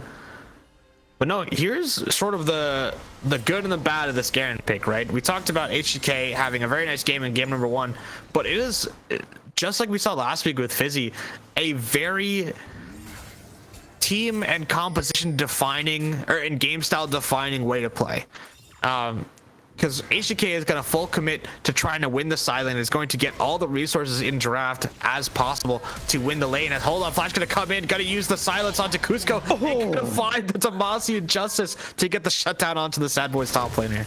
Yeah, HGK might have lost the battle, but the war is far from over. A 4,000 gold lead is concerning at 18 minutes, but it's definitely not insurmountable, and they are able to find ways to make something happen here with that kill. A power play is now on display. Death sentence going to be avoided, but gonna maybe be Halls coming in. No, going to go back. And S.A.D.B.O.I.S, I think, a little bit overreactionary on the top side of the rift, going to allow for Dorado Gaming to pick up the outer tower in the mid lane, and now going to be able to get some damage here on the bottom side of the rift. It is a 2v2 skirmish, but Lexus unable to get any sort of fear because Vault Breaker is so effective. Scooter does not have flash, though, not going to be able to land that death sentence. A great W from Lexus, and Scooter will fall now on the board. And now Dorado Gaming looking to get away. Resent going to be caught out, and now Dorado Gaming maybe looking to go in for this fight. Oh my god, the damage from Schneider is absolutely massive, and now could potentially put in Dorado Gaming into a bad situation. Lexus going to try to survive. Season Assist will be used, make it a 1-for-1, and now comes HTK gonna maybe get Schneider down. A lot of damage on Schneider, huge damage from HTK. Oh my god, this Garrett is still able to deal massive amounts of damage despite not even being at 2 items. Morale gonna try to be able to get out. We use the blast code to do so. And that is a huge turnaround for Dorado Gaming. They get a huge amount of gold into this Garrett. Yeah, I mean, nicely done from HGK, nicely done from Halls and Severed to find a kill onto Lexus there to start that fight. But HGK recalled from top lane and went straight to bot, you know, not necessarily predicting the fight, but, you know, having a sense that something could break out on that bot side, was there just in time to clean up the kills, both onto Schneider and on to Barco Duck, and collect a fair amount of bounties in the process, getting 300 gold from Varus. But this Garen now is the entire gold bank of this Dorado Gaming side, sitting 2,000 gold more than their next teammate. And I gotta go back again to what I was talking about before with this Garen pick. And yes, it is game defining, it is comp defining, it is playstyle defining for Dorado Gaming here. And I think luckily enough, HGK has been able to get, you know, a good amount of gold, a good amount of items into their pocket to the point where now they should be able to have a better time versus Cusco. The items look are even 2-2, but hold on, Paranoia. Okay, Dorado is going to drop again, and they will be able to get out Resent 0-5-1 on the Ziggs. Teleport is going to come through from the S.A.D.B.O.I.S to make it a 5-man death squad here in the mid lane. As Kuso is going to utilize that. Dragon is not up for another minute 20, but Baron sure is. Going to be able to land a counter strike on the Scooter. Going to be forced to flash away. The death sentence going to land. A little bit of damage here onto Cusco. Season assist onto Cusco. A lot of damage onto this Jax in the Dark Passage to get HTK and Halls out of dodge. Yes, you are able to take out this Jax, but you use 2 big impactful ultimates, 3 impactful ultimates to do it. Yeah, I mean, you used a whole lot, but you're able to, you know, get a little bit of a fresh air, you know, from pushing back the pressure. And it looks as though Baron is potentially going to get started up here. Schneider going to try and look to contest vision. Will spot a few members of Dorado Gaming moving into this river, as it seems the members of S.A.D.B.O.I.S have sniffed this out. Fourth Dragon Marauder going to be spawning in 30 seconds time here. Scooter, no flash on this thresh, will not get caught by Schneider, but will delay the base rather of the Talia, sitting only on about 300 gold, so maybe not going to be basing anymore. But critically, HTK has not based so far, sitting on over 1,000 gold in inventory, and this dragon spawning in 20 seconds time means that HTK needs to be in a position to either punish or Morale in trouble. Going to be able to able to passage away, but I don't know if this is a fight that actually Dorado Gaming wants to go for. Cusco is going to be seen in the top side of the rift, so it would be a 4v4 fight. Dorado Gaming going to be able to get Garen back thanks to those hex gates, but the S.A.D.B.O.I.S are not going to commit. Oh boy, yet this is a 5v5. Oh, this is a 5v5 and Morale gonna get caught. Oh no, Ziggs is not yet a tanky or damage enough to take out Morale, who's 1 HP, going to be able to get away. And now the Dragon gonna get started by Dorado Gaming. Morale still has a Temper Fade available, could use it, could still be impactful, even from a distance. Paranoia is gonna get procced, but no one has been able to use it yet. Gonna be able to find one with the Temper Fade, but it's still the 4v5. Season Assist will come in. HTK gonna be on Barco Duck, who is now out of the fight thanks to that judgment. Schneider will use the Weaver's Wall to be able to get away, and now Cusco caught all alone, gonna get a nice counter strike, going to get the stun, great tactic shove, but not enough to finish it, and the Dark Death Sentence gonna land.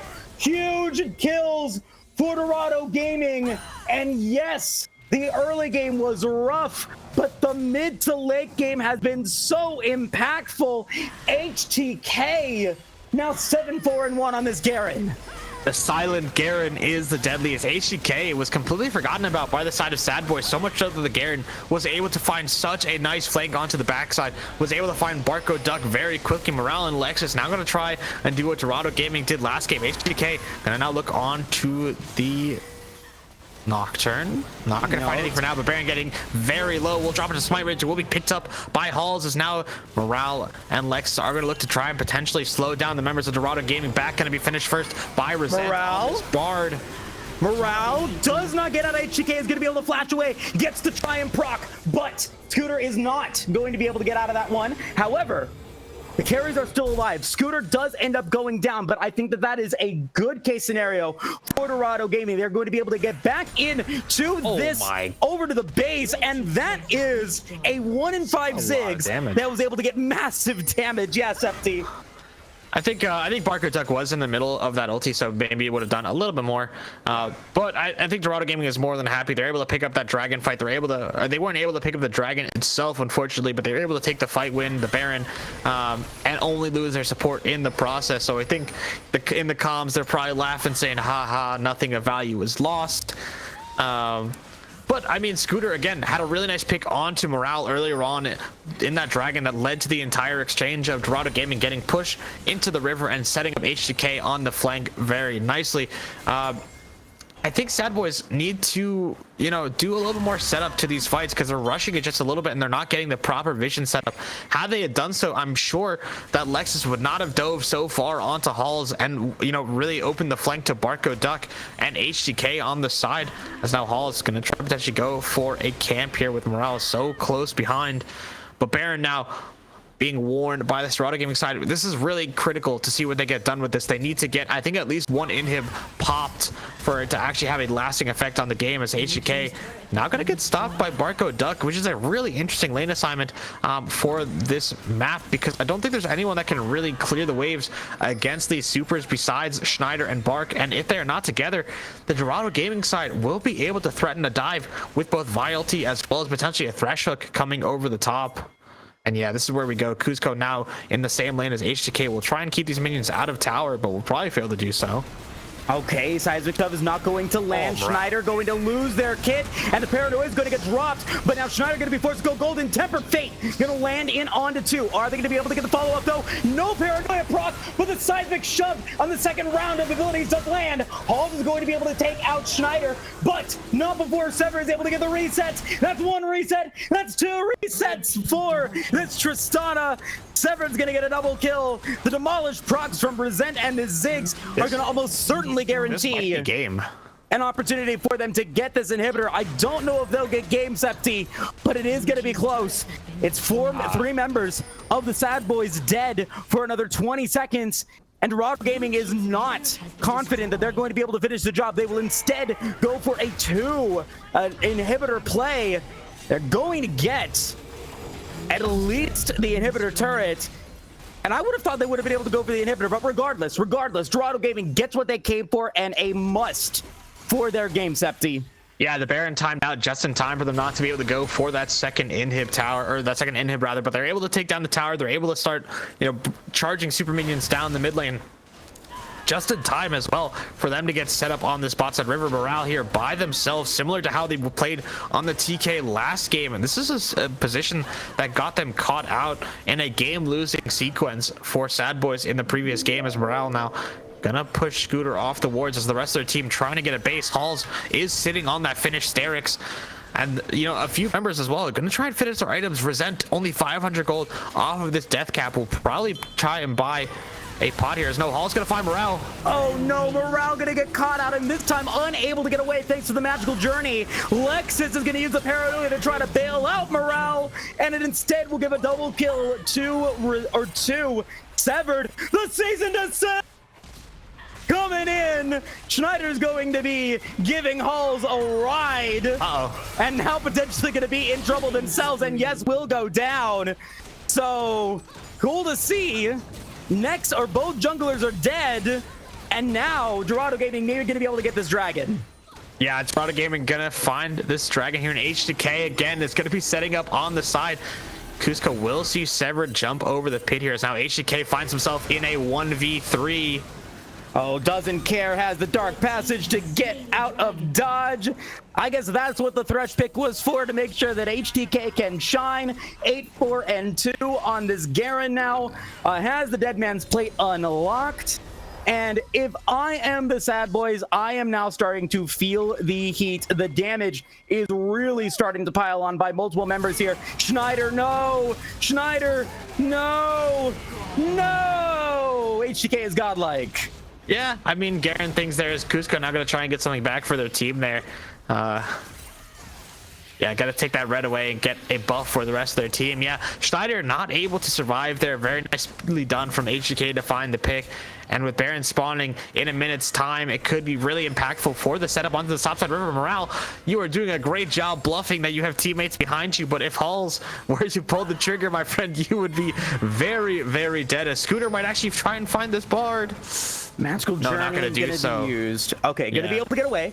Gonna be able to get away, but now Schneider's still down for 13 seconds. Does have teleport ready. HTK is going to be on the bottom side of the rift, and I don't know if they've shown or not yet. It does look like they might be showing. Inner Tower is going to be taken on the top side here for Dorado Gaming, and they will increase the lead to about 4,000 for them. So in this game, it has been about a 9,000 gold swing in favor of Dorado Gaming in the past 13 minutes. Really impressive mid game for Dorado Gaming, and they're going to continue to keep the tempo going with another Baron right on spawn. Kuzco not going to be allowed to teleport immediately because HGK is there and could potentially go for the silence. Are they going to be able to get the Baron steal? They are not. Lexus is now caught out, not going to be able to get out there, going to be into the raiding hands of the box. Oh, Oh my god, the Mega Inferno Bomb dealing so much damage.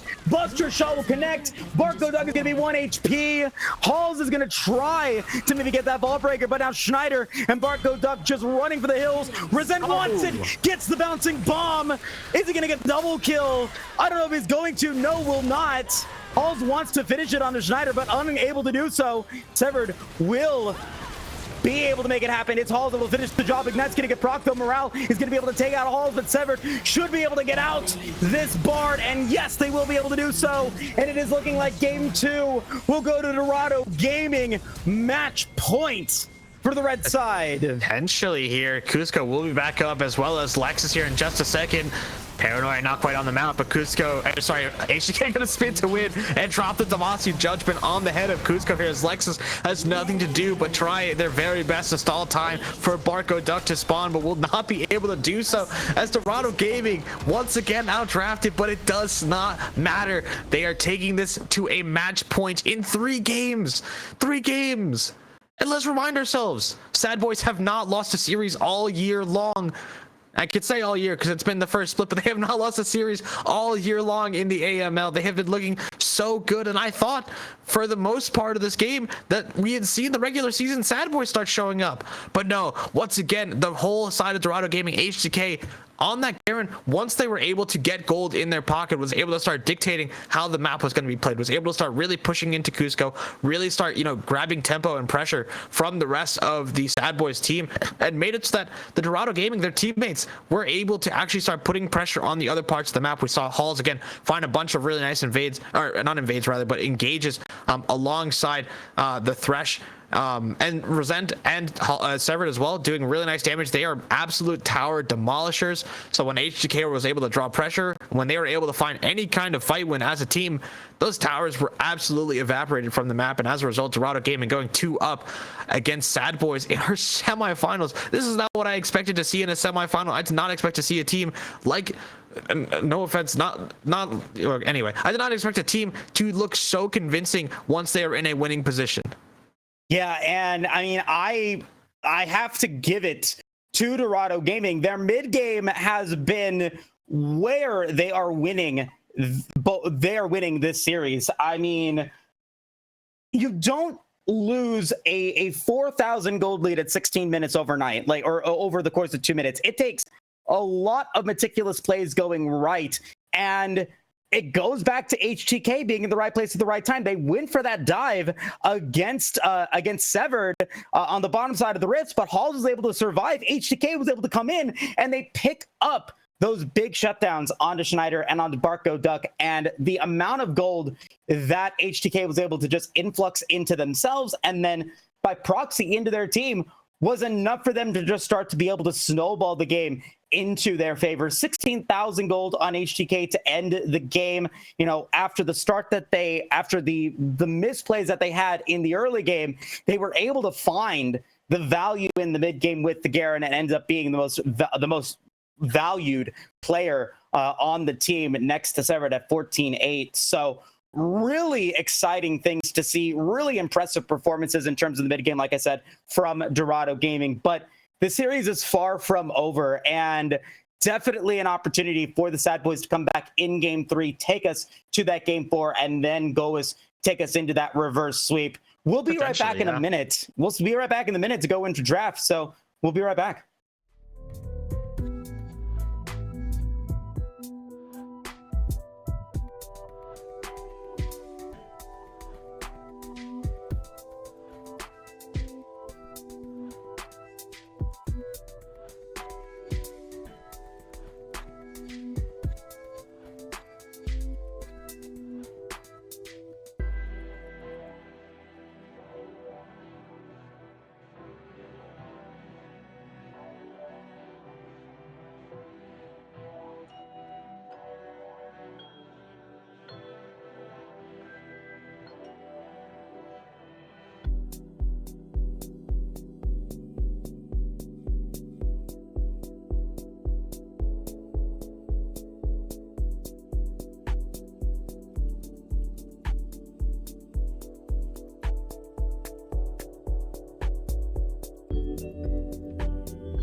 Welcome back, everybody, to the Aegis Marauders League, and we are ready to jump into game number 3. The S.A.D.B.O.I.S are once again going to be staying on blue side here. They are convinced that it is side selection that is not the issue. It's got to come down to execution, and I'm going to say it again. They've got to tighten up in the mid game. They've got to find ways to be able to make sure that they can take those advantages that they have in the early game and equate them into the snowball that they need in order to potentially win a game and then win this series. What changes need to be made in draft in order for the S.A.D.B.O.I.S to take us to this game 4? I don't honestly know how you can change draft. A lot of the times people would say like, oh, draft could have been different. Draft could have, potentially won us the game. I think S.A.D.B.O.I.S have had 2 really good drafts so far, in these games. I think they've had drafts that could win. And it looks as though they've decided that Halls on this Vi has been the problem for them. It's, the pressing R, the cease and desist is such a good and clean way to actually go on to a member of the S.A.D.B.O.I.S. And honestly, Vi is a very comp defining champion. It is a pick that it takes the ease off the engage just a little bit, because you say, all right, I'm going here. And also, being unstoppable is incredibly powerful in this game, to not be able to be CC'd. And I'm curious to see now if Dorado Gaming will try and trade the Taliyah for potentially. No, Wukong will be the pickup. Again, another champion that Halls went towards in their series last week, and it will be Wukong Azir as the mid jungle duo for Dorado Gaming, a very strong duo. Honestly, Azir has not been a champion we've seen a whole bunch since the disabling that he had because of the bug with his E where he would glitch about. But again, Azir, a very strong champion, will be able to provide a stable rock for this Dorado Gaming side in the mid lane and pretty much allow Halls to play around the map. Taliyah will be a good answer to the Azir. Another sort of known counter pick. I mean, what I mean by that is Severed is picking a champion into Taliyah that is, uses a lot of dashes and is very easily countered by Taliyah. But does not seem to matter for the Dorado Gaming mid laner. Will much rather have these stable, comfortable picks. And I think, Moose, that this has to be the talking point, comfort for Dorado Gaming. They have picked a lot of unorthodox picks throughout the series so far and throughout playoffs, but I think they have been picks that this team is comfortable playing. They are very, confident in. And this Jax is going to get locked in again, and instantly the Garen hovered for HTK. Will it be that? No, potentially the Darius. But either way, I think we are getting a top lane pick here to make sure that HTK does not get banned out in phase number 2. And once again, Dorado Gaming might be going for another spot of comfort. Will be that Garen for the 2nd time in this semifinal. Yeah, and I mean, I guess with the S.A.D.B.O.I.S, you kind of cut your losses here a little bit. You say, okay, that Wukong, we saw it played by HTK in game 1, so it could potentially be a flex pick. Let's not worry about potentially giving Dorado Gaming a game-defining R5 topsider HTK who has performed all series long. Let's cut our losses here. Let's call the bluff, and we get called on a buff a little bit. Jax into Garen.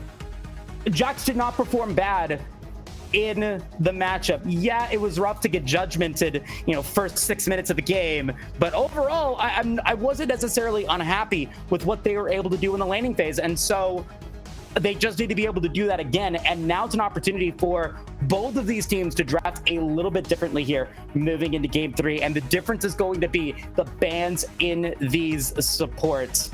Morale has been kind of caught out of position a couple of times in both games. And Scooter's hook play has been inconsistent. So I'm looking to see what the difference is going to be here in game 3. I think that Dorado Gaming are setting up for a Nautilus pick here on 4 rather. Just seeing Braum TK bans are, pretty, they don't scream it, but it is a very nice answer. It is curious though to see if they would play for an 80 carry counter pick, as I'm pretty sure there has not been a single 80 carry touch since phase number 1. Shigo gonna get hovered just a little bit here. Not sure if they would go for it. But I mean, Alistar would also be interesting, but it would open up. Yeah, no, I'm pretty sure it's just gonna be another hook champion. It will be the Thresh again, but this is interesting now because with an R5 for an 80 carry spot, it will open up Resent to actually go for what would be an even more comfortable 80 carry for them, especially with the likes of a Thresh. It'll let them see the whole draft. It'll let them see exactly what pitfalls they need to be worried about. It'll let them see, what potential areas they need to fill. Because right now, I think this Dorado Gaming side comp has a bunch of nice angles to it. I think they have late game insurance with the Azir. I think they have good engage with the Wukong and the Thresh Hook. And I think they have split push with the Garen. I don't really think there's a specific role that this AD carry needs to fill other than providing damage. Kog'Maw gonna get locked in by the S.A.D.B.O.I.S, a pick that has been very, very strong in the most recent patches. With all the on-hit changes that have come out recently, the Kog'Maw is absolutely benefiting from those, as it will potentially be Kog Lulu, a very scary lane to say the least. This Lulu, oh yeah, will absolutely provide a whole bunch of safety for the Kog'Maw. And now we'll have to see what side decide to go for. Smolder again was nerfed on the previous patch, but could potentially still be good here for Dorado Gaming. It is not the most threatening lane, Kog Lulu, but it is still very strong. No, Yasuo gonna be I give up, Moose. I give up. So Azir is going into the bottom lane and Yasuo is going to be mid. No, or is it gonna be? It's gonna be Thresh, Yasuo bottom side. Yep. And what season are we in? 14? Oh boy, what a fun time to be alive. But I mean, talk to me about that though, because now you get the knockup from the Wukong, you get the knockup from the Azir, you get a potential pseudo knockup from the Flay from the Thresh. You do have the chance to get some pretty big last breaths if you're successful. And Dorado Gaming has been in a lot of these games and a lot of these lanes countered in the laning phase, yet they've been able to take those series wins, as you had talked about in last game. So are you happy with this Yasuo? Are you excited to see Yasuo gameplay? How do you think it's gonna go? I think I technically said this AD carry had no roles to fill, or no roles that they needed to fill, and so I realistically can't be upset with whatever they put in that spot. I think it's gonna be really hard for Yasuo to play this lane. I think that's why we saw the Alistar hover earlier instead of the Thresh lock-in.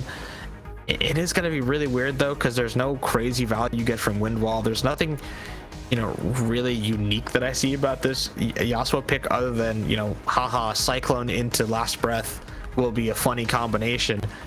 I mean, all that said, they still have to play around Talia E, they still have to play around Jack's Counter-Strike, and it just has to be a comfort pick that Resent wants to play for. Is the only thing that I can think of as the reason that they would pick this.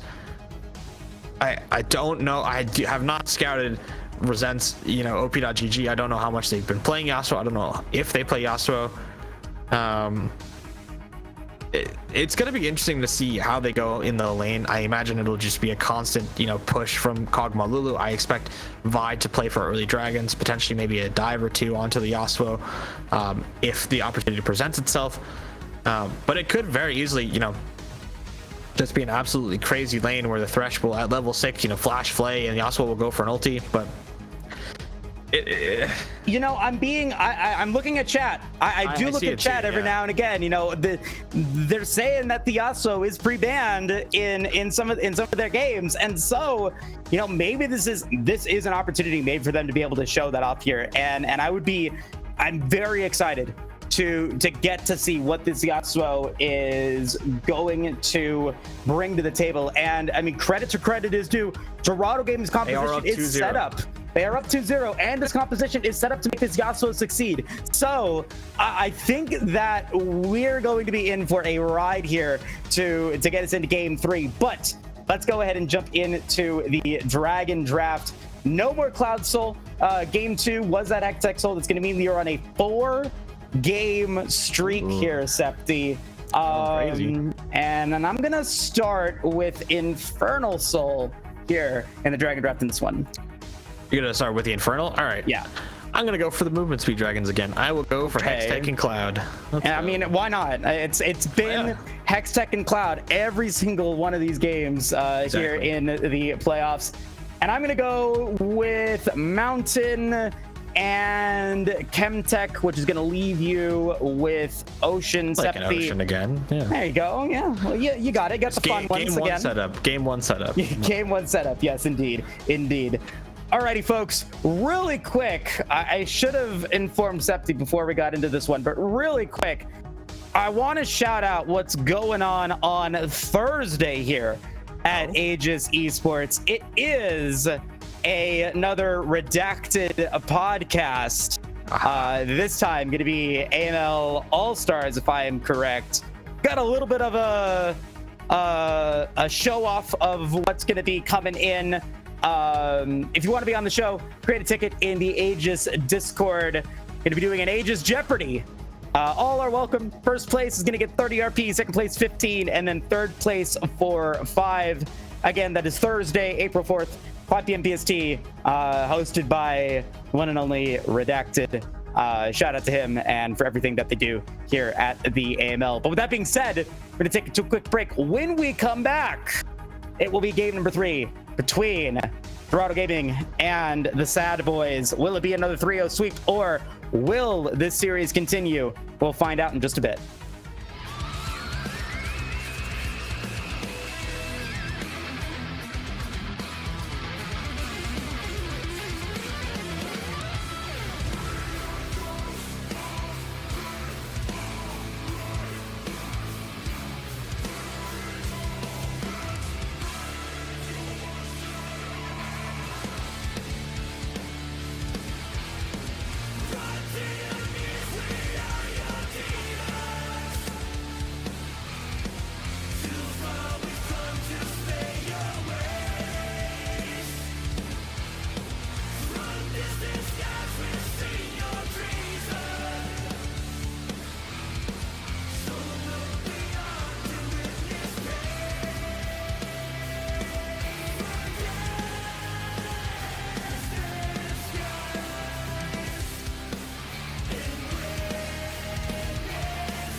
Good evening and welcome back, everyone. It is do or die time, but before we do, just wanted to let everyone take a quick little peek at the Jeopardy setup that we're gonna have.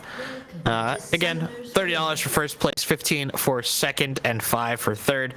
Open a ticket and let us know if you would like to be a part of this Aegis Jeopardy come Thursday at 8 p.m. EST, 5 p.m. PST. But with that said, we're getting into game number 3, and it is do or die time now for S.A.D.B.O.I.S. They have opted to stay on the same side for every single game so far. Hall's going to find Lexus, who stepped out of the bush there for just a second.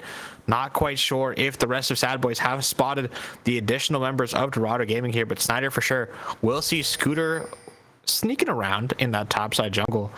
But this is, again, do or die. S.A.D.B.O.I.S were 6-0 in the regular season. They have looked pretty convincing so far in playoffs. And Dorado Gaming Psy have made them look a little bit unprepared for this matchup. I think the amount of uncommon picks, the off-meta picks that this Dorado Gaming side have really thrown the S.A.D.B.O.I.S for a loop. Yeah, and with the unconventional picks being chosen once again here for Dorado Gaming, it's going to be up to the S.A.D.B.O.I.S to find a way to be able to adapt. And what better way to do that than with going back to your roots, going back with things that you feel confident with. Schneider, I think, has done well with the Talia. Cusco did decent against HTK against the Garen for a good majority of the game. And it's up to, I would say, Barco Duck Morale on the bottom side of the rip to maybe give the S.A.D.B.O.I.S an opportunity to have advantages on all 3 lanes, because that is something that they have not had. They've had advantages in 1 lane, but they've not been able to have advantages in all 3. And if they're able to do that now, with Resent being on the Yasuo who's going to get poked to oblivion here, that's going to be a really good sign for the S.A.D.B.O.I.S for the remainder of the series. Well, here is the matter of fact, the state of being, and that is that S.A.D.B.O.I.S have 3 pushing lanes. They have 3 lanes that should be getting the push in their respective matchups. We see HTK getting the push on top side. I believe Cusco, at least from the way top lane went last game, should be able to control the lane for at least the early phase until Garen is able to start getting the Demacian Judgment online. Schneider as well should have the push with the Q available to them. But again, it seems as though S.A.D.B.O.I.S gonna have their mark here, and we'll be going for the grasp on the Azir this game. It is a build, again, that we haven't been able to see too much of because Azir has been disabled. Will we see actually this tank Azir come out? It is a build that is honestly really fun to play. I've done it once or twice myself, but it's a build that is very, it has a good amount of damage, but it's still, very tanky. It will be, I believe, a Napster's Tooth into an Abyssal Mask into a Frozen Heart, but it is a very safe build for the Azir. It will keep them safe. It'll keep them from getting one-shot by the likes of the Vi, by the likes of that Kog'Maw. But we see Hulk go for a cheeky invade onto the bot side here. Will spot Lexus, but will not really get anything for it other than the information. I'm trying to figure out something really quick. This is not a bug. No blue buff taken by Lexus. Is that normal? I'm not sure. I don't think so. Yeah, there was, I know that there was a ward on, oh no, I understand what happened. There was a ward on the blue. Hold on. Yeah, ward on blue, but Halls does have blue themselves, and Lexus might be in trouble. Going to be able to avoid the death sentence, but that blue buff is still up, Septi, and Hall's can potentially go for double I know stun. what happened. Go ahead. No. So when I was talking about the lanes pushing, H2K got the crash on top side and did what we saw them do in game number 1 that they got caught out for. As Hall is going to find Schneider, going to force the flash on this Talia.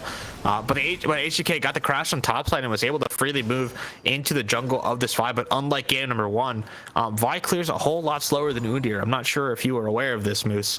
And in that time difference was it allowed H2K to actually catch Vi while they were hitting her blue and stop them from completing it under fear of dying. And Hall's now gonna find Cusco here. No Counter-Strike available. No Counter-Strike available, no stun available, and HGK is going to go in, going to be able to get the leaping strike to be able to jump out of that one. The slow from the red buff is going to now be gone. Lexus is there, and HGK could potentially be in trouble, going to be forced to flash away. So will be summoner spells used, as Hall's going to be potentially in trouble themselves. Nope, going to be able to back up. And Lexus is now on the rips with a little bit more power here, Septi. And it's an opportunity maybe for them to go for those void grubs and start getting some of that pushing advantage in. Yeah, and like the previous 2 games, the majority of first grubs will go the way of S.A.D.B.O.I.S. And yeah, you're absolutely right. Having 2 long swords, having that purchase on the map will allow Lexus to grab those grubs. It'll be really nice again, especially because Schneider was able to get that push on the top side. And fearing a little bit of counter jungling, Halls will delay their base even further and take the grubs from their second respawn. And unlike games 1 and 2, Hall's unable to actually go for the trade from those void grubs onto the first dragon. It's hooked out, gonna land a scooter. There's no minions. No, and that's gonna be a lot of damage on Morale. Morale is 1 HP. The knockup will land in the dark passage to get Resent out like clockwork, baby, in the bottom lane. Yeah, really nice, well done from the duo. Just a little bit too close to the sun was Morale, and now Barco Duck again forced to use the ghost themselves to get away from Resent, who had a very nice cleanse. Actually onto nothing, I think, but they tried to predict the exhaust coming out from Lulu. It was a little bit premature with it, but nonetheless was still able to knock down the support of S.A.D.B.O.I.S, who, I mean, has been, having a relatively good series, but has just these critical moments where they have a small lapse in judgment, and as a result, causes a massive headache for the rest of their team. And now HTK now gonna be level 6, and with Counter-Strike not available to the Jax, we might actually see a dive potentially come out on this top side. No ignite from HTK, but a big wave for this Garen. Not gonna go for it, but the Dragon will get started up by S.A.D.B.O.I.S. Yep, but HTK might be able to push in, maybe see that the blue buff is still there. We'll see if HTK wants to be a little bit more feisty into the jungle. Dragon gonna be at 1,000 HP, and Halls is gonna be there, and Halls is gonna steal it away. Lexus will be able to Vault Breaker out, and that knowledge might be the opportunity for HGK to get something done on the top side of the rift.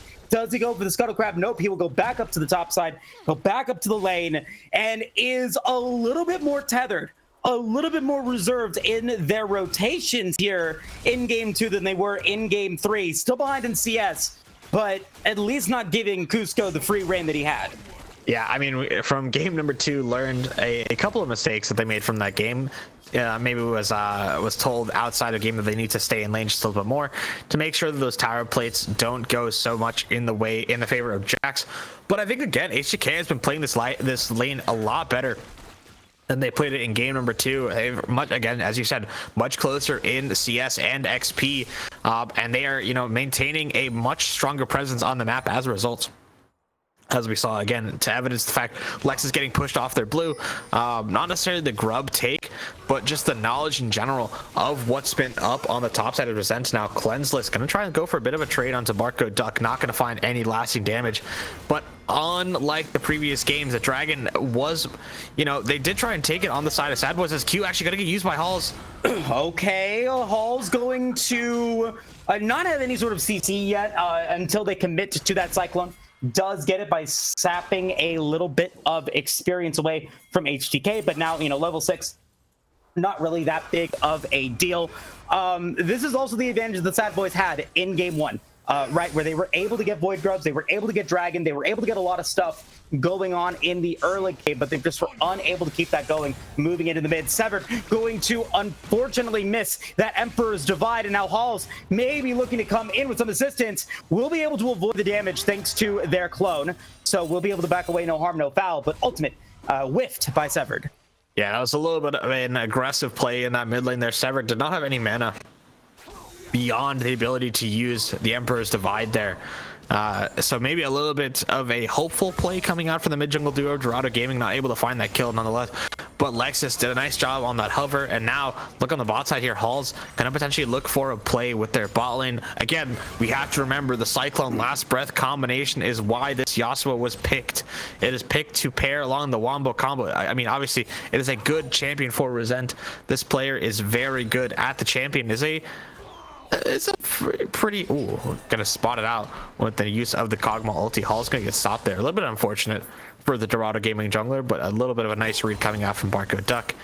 And there's been so much focus on this bot side that second grubs has kind of fallen by the wayside. Only now will Lexus start moving to those grubs, as I think Halls is gonna try and greed their blue before making a committed play towards that top side. Yep, Scooter and Resent will go back to normal here on the in the bottom side. Going to be able to land a knock up, and that is going to result in death sentence landing. Last breath will follow. The box is next. Wild growth having to be used defensively, and it is not enough. Does not matter that Halls is not there. They are still able to find it, and all they needed was just one Q to land.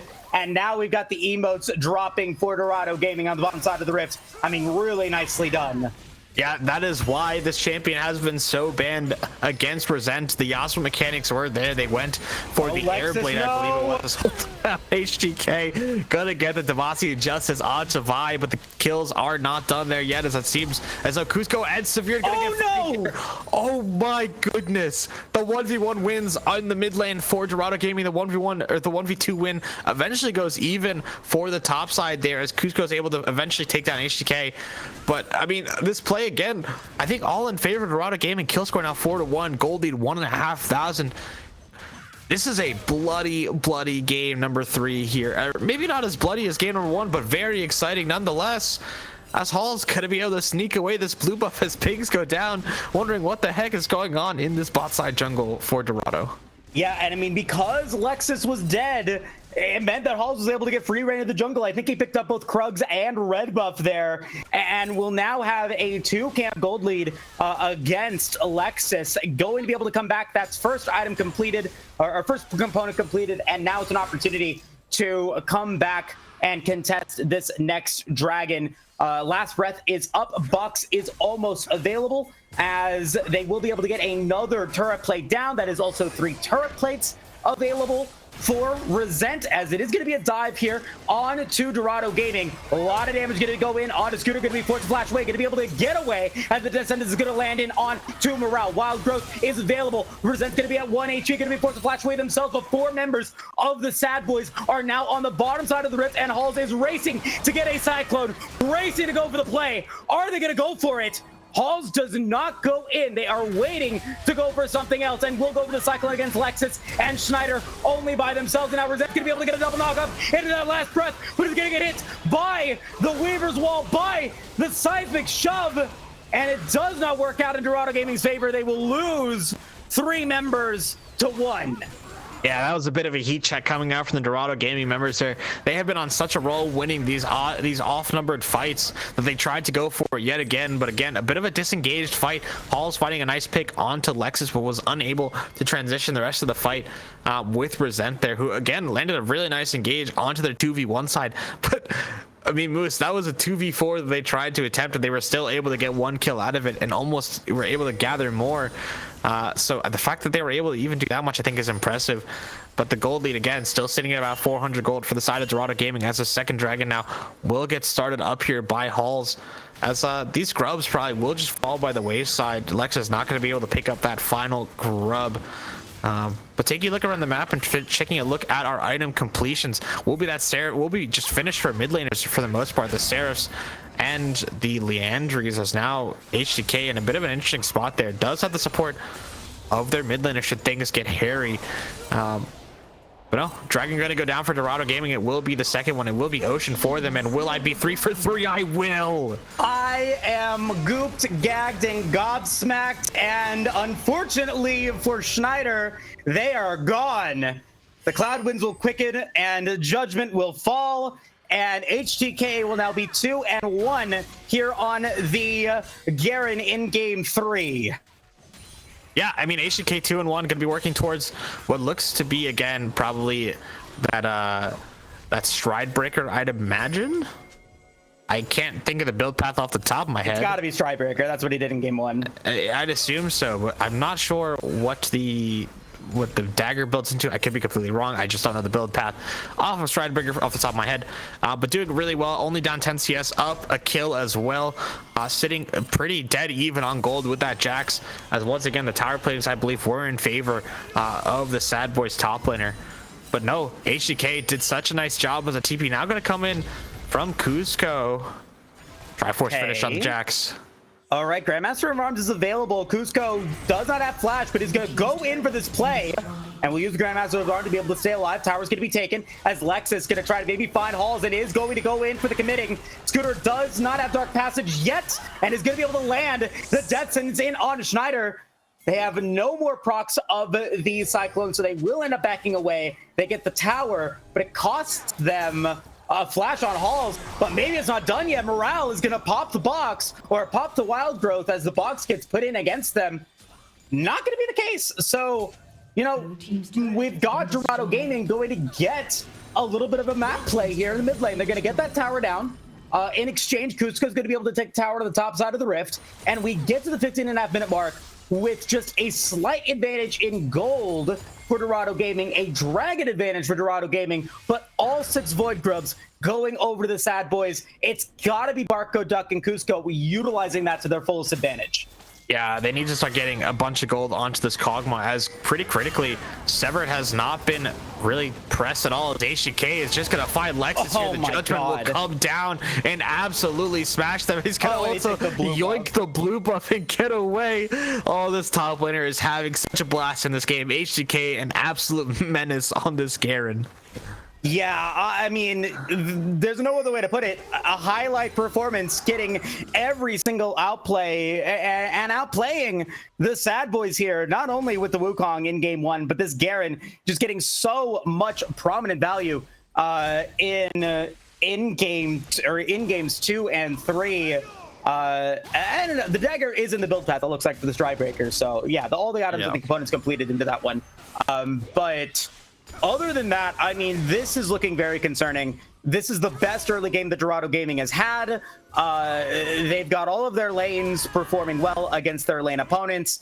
And it's not curtain calls quite yet for the S.A.D.B.O.I.S, but Dorado Gaming is definitely making it very close and definitely putting in the alarm bells against the S.A.D.B.O.I.S here in game 3.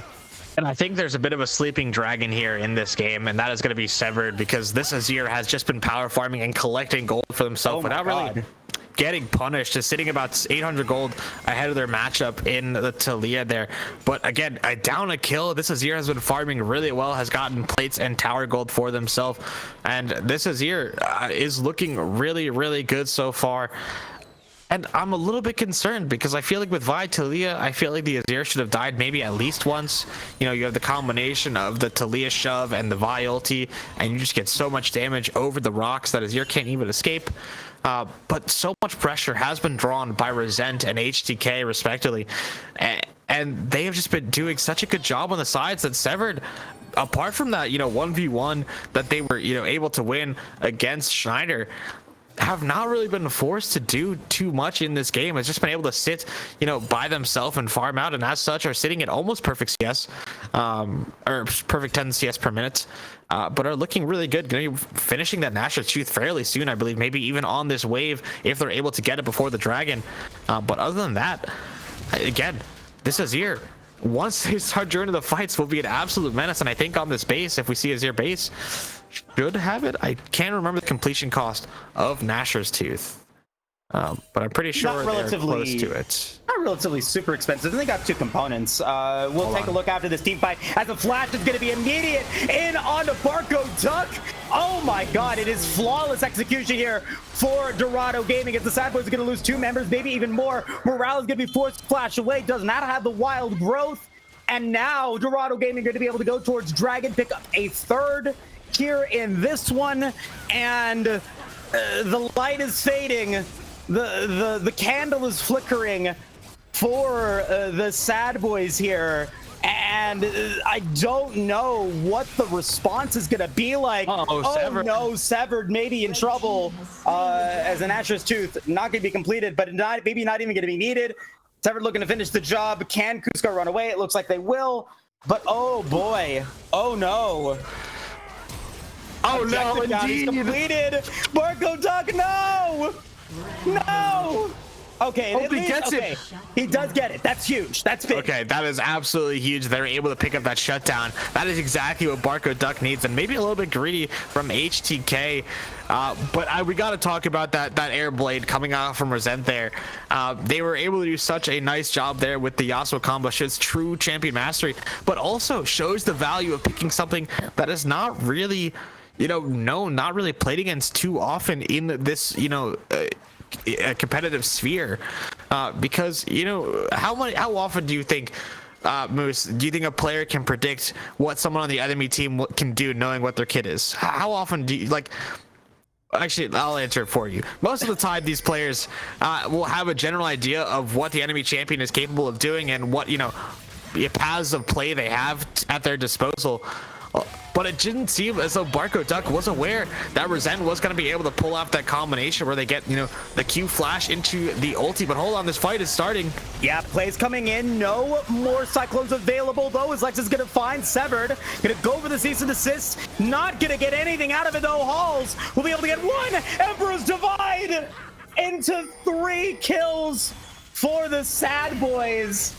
Against the S.A.D.B.O.I.S. Dorado Gaming can now go straight to Baron at 20 minutes 45 seconds, and I mean, almost perfect, I would say, from Dorado Gaming. Yeah, it was a little bit messy at points, but I'll take a little bit of mess with the performance that they are having, not only today but in this game. Up by 6,000 gold, up a Baron, up 3 dragons. They are dominating the Rift here in the semifinals. Yeah, unlike last game, there is no question as to which team is currently in the driver's seat. The Dorado Gaming side wearing purple on all 5 members, not having to trade a support, not having to trade a jungler. They are looking so good to get back onto this map and get prepped, not only for this for this 4th dragon for themselves, but probably for a game win. Like I said, they probably want to knock down, if not 2, but 3 towers. They probably want to take at least 1 inhib on this Baron. And 2 items not going to be finished on the 80 carry mid laner and top laner of this Dorado Gaming side. Similarly, on the other side, 4 S.A.D.B.O.I.S mid, top, and ADC will have their items finished, but they just seem so more impactful. Nashor's Tooth, Leandry's done for Severed. Very much so on the way to what looks to be a Zhonya's 3rd potentially for the Dorado Gaming mid laner. Shield Bolt going to get finished again by Resent, and the map is just fully in control of Dorado Gaming. I think this is sort of where my head is at, because Lexus has played they've played Udyr in game number 1, they played Nocturne in game number 2, and now they've played Vi in game number 3. I think those are distinctly different champions. Yes, Vi and Nocturne, you could argue, are similar in kit, but I think in playstyle they are very different. HGK now going to be able to pick up this tier 2 tower, as there is going to be now an outmatch coming out from S.A.D.B.O.I.S here on the top side. Hall's trying to go for the Cyclone. Going to be able to land a knockup on a Morale, but they're not going to be able to get out of this one. Shutdown's going to land against Halls and HGK, and an overstay, but Dorado Gaming is going to give big money over to the S.A.D.B.O.I.S. They still have objective bounties up, as Severed is going to drop the turret in the mid lane with the Baron of minions. That inner tower is going to go down. Morale going to be able to get away, not going to be Schneider not going to predict the last breath. However, they are going to be able to get some more gold into Barco Duck's pocket. They are now at 2 items with that Gwynsu's and Blade of the Ruined King. And it is those kills, it is kills like that maybe give the S.A.D.B.O.I.S an opportunity to come back into this one, to give them hope, keep the light burning just a little while longer. I feel like I've learned not to question what it is that Resent is doing, but they completed an item on that last base there. And that is not a traditional item that we see on Yasuo players. That is a Locket of the Iron Solari on an 80 carry. Sorry, let me finish that sentence fully. That is a Locket of the Iron Solari on an 80 carry who is playing Yasuo. So a very interesting pickup here. It is going to be very nice when you think of the likes of, Schneider and Barco Duck. This Yasuo will be in the front line, so will most likely be offering that Aegis passive. As hold on, Cusco now going to get caught up by HDK. Oh my god, the damage on Cusco is massive, and the Ignite will finish the job. Paul still has Cyclone available, but with Cusco dead, it is a opportunity for Dorado Gaming to go for this dragon. The death sentence is going to land in on Morale, the immediate last breath. Wild Growth will connect, but they're unable to finish it. There is that Iron Locket of Solari coming in. He'd be able to keep Scooter alive.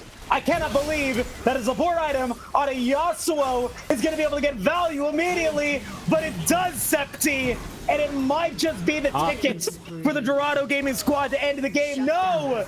Barco Duck will get another double kill, this time on to Severed and HTK, but the dragon will get taken by Dorado Gaming.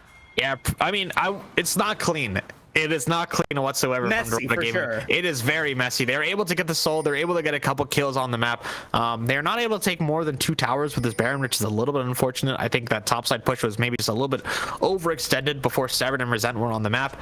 But they're able to take the soul. They're able to take a couple kills with it. But critically, a lot of kills and a lot of gold going on to Barco Duck. And when you look at it comparatively, still down 2,000 gold to this Yasuo, which is insane considering how many kills and shutdowns have gone on to this Kog'Maw. But now 3 items finished for the S.A.D.B.O.I.S AD carry. Going to be picking up that Phantom Dancer, which, yes, will allow them to auto a little bit faster. Will give them a bit of crit. Not really sure what it offers beyond that for this Kog'Maw. A lot of the times we'll see, Cogs go for maybe a Runon's Hurricane into tank, or they'll go for like a Wit's End here. Considering the amount of AD damage coming out from this Dorado Gaming side, a Wit's End does, I agree, seem a little bit overkill. But I mean, I think this Kog'Maw just needs survivability and has not been able to get as much from the Lulu as maybe they would have hyped. But Schneider, you are in trouble, my friend. Oh no, they've been caught out with misplays on warding all series, and it will continue right there. Resent is going to be on a rampage now with 600 gold bounty on the Yasuo's head, and that's going to mean that this is going to be a power play right before Baron spawns. 27 minutes is when that next Baron comes out, and because of this power play, the S.A.D.B.O.I.S might not be able to go onto the rift to be able to get the turrets and the wards that are necessary. Alexis gets out, but that was not pretty. No, it was not. I mean, it didn't take too much HP, but it was a very interesting queue there. As Resent now gonna show up in the top lane, despite the fact that the wave is mid. But now Kog'Maw gonna have to do some wave clear here. As Hook gonna go wide from Scooter, who, by the way, I have to say, since that game, oh, hold on. Oh my god, Severed finds it in the angle. The immediate double kill, making a triple kill for Resent. He wants that Quadra, but Schneider's not going to give it to him quite yet.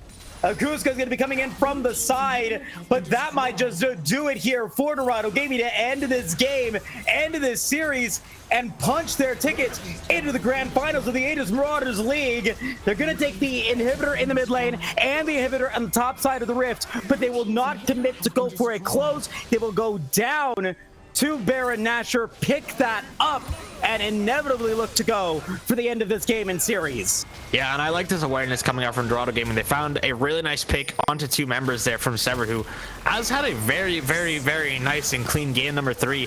But they're aware now that they need to follow the protocol. They need to make sure that they do this right and do not screw it up. They're up 10,000 gold, which, as we saw in the last game, it's hard to throw 10,000 gold, but I have seen it before. It is possible. And with such a low range composition that they have, they need to make sure that they have some way to siege. They need to guarantee a way into the base and a way to hit those Nexus towers. If I'm going to be honest, they probably will send 3 or 4 mid lane, and they will just put HDK in this bot side to wail on the bot lane turret. And just get ready for this Elder Dragon. The Baron will be up by the time the Elder Dragon spawns, and if they're not able to end the game in 3 minutes time, they will most likely go for that Elder Dragon as a way to end the game for themselves. And I want to talk about something as we go into this final setup. I gotta give credit to Resent. This guy has played so well in this game as Cusco gonna flash the Emperor's Divide from Severed. Very nicely well done. That could have been game ending if the Dorado Gaming mid laner was able to find that shuffle. But now the lines are set up, and S.A.D.B.O.I.S are going to try their very best to hold on to their season. They are undefeated so far, as I've said multiple times, and they want to keep it that way. Lex is going to go, we're going to find the Yasuo. Yeah, Resent's going to be the target. Resent is going to be taking a lot of damage and will finally get shut down. It goes to Barco Duck, But and look at the Alexis 1 Nexus. HP with the wild growth is Look at the going to be able to Nexus. go away. Next is going to be started there. HTK is going for the base race. Going to be able to get those one of those Nexus turrets down, and will be able to run away as the rest of Dorado Gaming may be looking to go for more. Severin is going to fall to Schneider, and a misplay from Dorado Gaming is going to mean that the S.A.D.B.O.I.S survive. The next big neutral objective will be that Elder Drake in a minute 30. Yeah, I mean, well done. They're able to knock down one outer tower as well as a Nexus tower, which means that if HTK is able to get a sneaky back door again, they could potentially go for the end themselves. But enough Barons, I think, still are being warned by these Dorado members that they should still be able to easily have control of the map moving into this dragon spawn in a minute's time. But credit has to go to S.A.D.B.O.I.S. They're not done in this game. They have not rolled over, and they are still looking for ways to fight. I think the fact that the Resent rather got caught there is really good for the team. The shutdown went the way of Kog'Maw again, who is going to be working towards what probably will be a jock shows here on this Kog'Maw. So again, looking towards that tankiness, trying to just live in these fights as long as they can. Global Blue Buff going to be picked up by both the top and juggler members of Dorado Gaming, and Scooter trying to find a pick onto Lexus. Should signify that there's some vision in that area that has not yet been cleared by the S.A.D.B.O.I.S. And now Dorado Gaming, just wait for HGK to go into the base. Do not fight until you know someone has engaged him. Okay, Resent's gonna be hit by the season assist, but the knockup's gonna land. Nice Weaver's wall, nice seismic shove, but not able to finish it. Severin's gonna get another big Emperor's Divide. Oh no! And just like that, it is game over. Morale will exit. And GGWP to Dorado Gaming, an unexpected but dominant 3-0 for the Dorado Gaming squad. I mean, not unexpected in the sense that Dorado Gaming could not do it, but I did not believe that it was going to be a game 3. I did not think that it was going to be a 3-0 here in the semifinals in the dominant way that it is. Shout out to Dorado Gaming. I mean, well done. I'm clapping because that is a masterclass here in the semifinals. Shout out to Resent, but HTK carried on the top side of the rift, and I don't care who knows it. HTK for sure did a really nice job on that top side. I think that it's like I said in game number 2, it is a stylistically defining way to play the game. If you are not able to, make inroads, if you're not able to draw pressure away from the rest of your team, it is very difficult to win games with the champions that HGK likes to play, but they are able to do so. They're able to find kills on their own, and honestly make pressure. We saw HGK played basically an assassin in game number 2, was trying to constantly find flanks, was able to find kills onto Barco Duck in critical moments, and allowed the rest of their team to play really, really well. And I think, again, someone who needs a bit of credit here is Halls. Had a really good game number 1 and game number 2, and then in this game number 3 just stuck it out, was playing with HGK, was able to pick up a couple nice steals in that game 3. They were able to steal that first dragon, and I don't know, this entire Dorado Gaming team just played so nicely and so well coordinated throughout at least this game number 3. Game number 2 and game 1 were a little bit, they were a little bit hesitant, or not hesitant, but they were a little bit, not the most consistent throughout those games.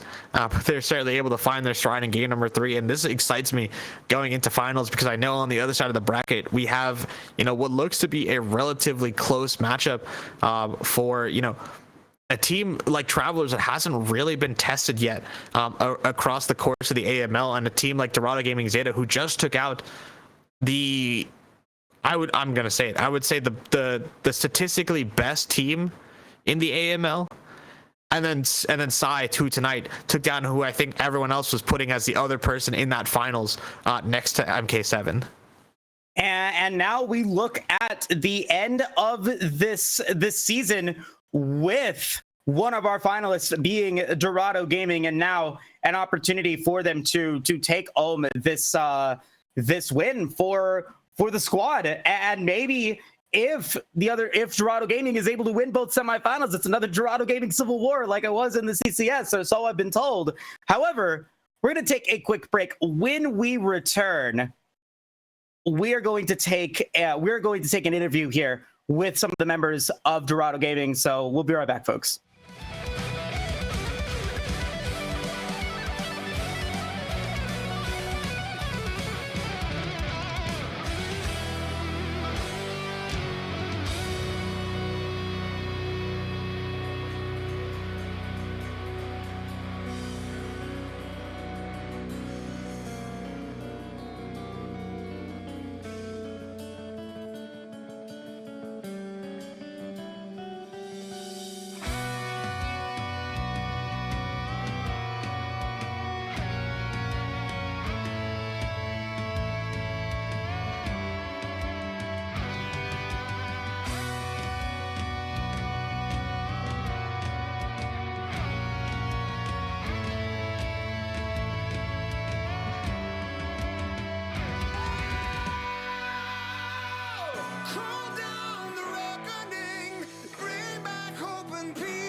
Welcome back, everybody, to the Aegis Marauders League. We are here with a post-game interview, and we got two members of the squad standing by to talk about this series win against the S.A.D.B.O.I.S. It is Halls and HTK, the Jungle Top duo. Congratulations, guys, on the win. Thank you. Thank you. All right, so HTK, I want to talk to you first because Game 1 got the R5 pick against the Aatrox into that Wukong, and for the majority of the laning phase, it felt like you were in control. Did you feel in control during laning phase? I guess maybe not just in Game 1, but in the entirety of the series. Yeah, that guy let me just run the map. Just kept roaming. Killed their jungle like 5 times in his jungle. Yeah, I guess, I guess a follow-up to that was you did a couple of, in Game 1 and Game 3 specifically, in Game 1 successfully, we were able to get first blood against Lexus. In Game 3, I think you were able to disrupt the path, it looked like. Was that because the top side of the rift was just so passive, you felt like you were able to get that action in, or was that a proactive choice? Yeah, he just did nothing into me. Letting me top. Okay. Just kind of sat there catching his waves. Fair enough. Well, I guess I will then ask Halls a question. Halls, you guys had a really solid, entire 3 games, and a lot of it I think was on the back of the fact that you were able to just play a consistent engage. Can you sort of take us through, what your guys' comms are like during a fight? What you guys do, sort of, going into a fight? How planned is it versus how in the moment, I guess, are your engages? It kind of depends. Game 1 was definitely a lot more planned out. We had like a blitzcrank, so an RE. It's very pick heavy. I mean, we could dive, but it's kind of hard into Talia, Tom Kench. So it's a lot more planned out. But it kind of depended on the draft. Like Game 3 definitely was more just like, and Game 2 and 3 actually were a lot more just like, oh, we hit a hook, like we just full commit. But most of the comms were just like either setting something up and then we got like a random hook or random pick and then it worked out, or we just set it up how we wanted to. All right, cool. And I guess this question then will be for either of you to answer, whichever you feel like you want to. But you guys are now, I don't know if it's sunk in yet, but you're going to finals of the Aegis Marauders League. And sort of, I want to ask the question of when did you guys start to feel like you could go all the way? Because you obviously just beat S.A.D.B.O.I.S, a team that is very good in the league, but I think a lot of teams have kind of been down on Dorado over the last few splits. And I'm kind of curious as to, if, when, how you guys got your mojo. You want to go first? You want me to go first, HK? I call you. Maybe I can speak for everybody. I don't know why people doubted us. I don't know why people thought we were underdogs. Like, maybe people just like are Dorado haters, but like for me, it felt like our entire team was just like we were always in the driver's seat. Like we never felt like we were out, or like we never doubted we couldn't go all the way. Like we just, back in my head at least, I just knew that I was going to finals. So I don't think we've lost a game after week 1. Or like I said, we lost like 2 games, but after the week 1, I just stomps.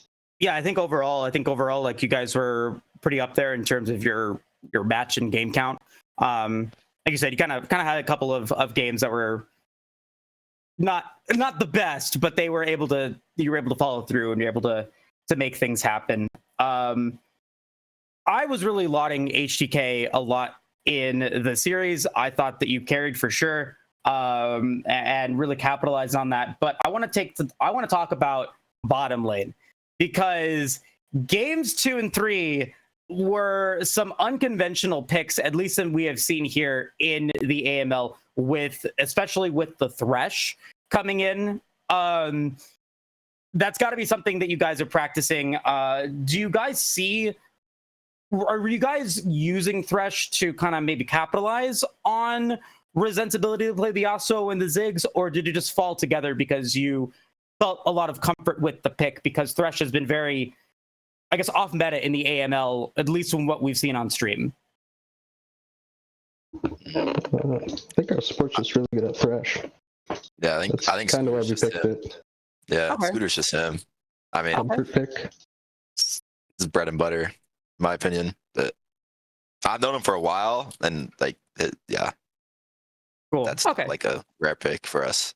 Okay, fair enough. Fair enough. I mean, we unfortunately only get to see one game a week, so we get to see some of the action, but not all of it. And so appreciate your input there. And my last question for you guys is: you were talking about maybe players or teams or people calling Dorado out and not having maybe the opportunity to make it into the finals, but I'd like to give you guys this opportunity to maybe talk about Dorado Gaming, your experience with the org, and what your what keeps you going with the folks over there.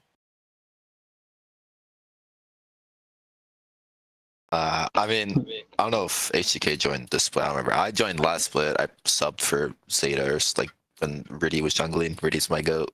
But I mean, it's been pretty chill. Like scrims are always set up. I never have to worry about anything. It's like super chill, especially like this team, and like each team's kind of their own like thing, I guess. If that makes sense. Like you're still a community, but it's just like your team is like, I don't know. For this team at least, it feels like we're just homies. So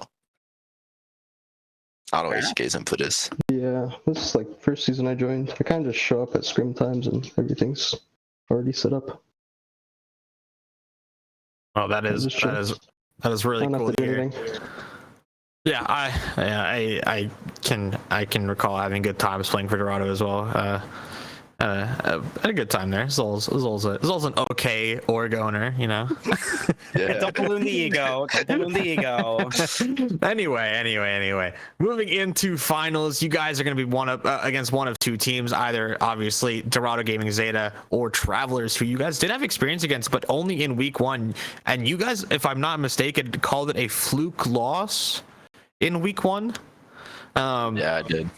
But moving into the finals, obviously, besides the fact that it would be another civil war and the Dorado server would go crazy, is there anyone that you're hoping will win the other side of the bracket, or someone that you are hoping for because you'll have an easier time against them, or what's your take on who you want to face coming next week? Again, either of you. I don't really care who we play next week. I wanted to play the King Conies, but they lost. Next team doesn't really matter who we play. That's a based answer. I mean, I just support Dorado.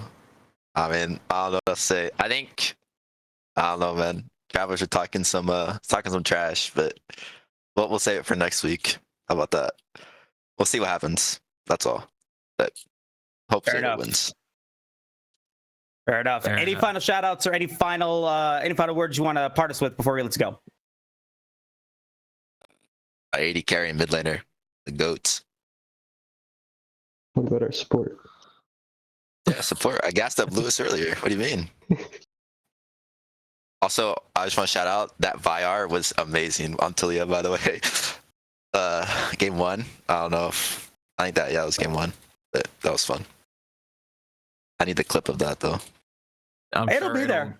I'm sure it'll be there. I'm sure Yeah. it'll be there.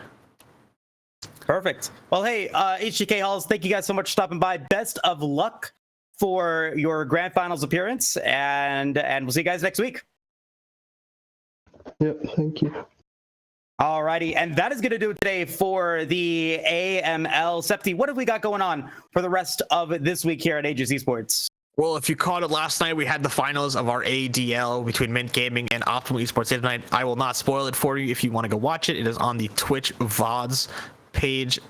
Next week on Tuesdays again, 4/9, we have the finals of the AML. It'll be Dorado Gaming Sai versus one of Dorado Gaming Zeta or Travelers.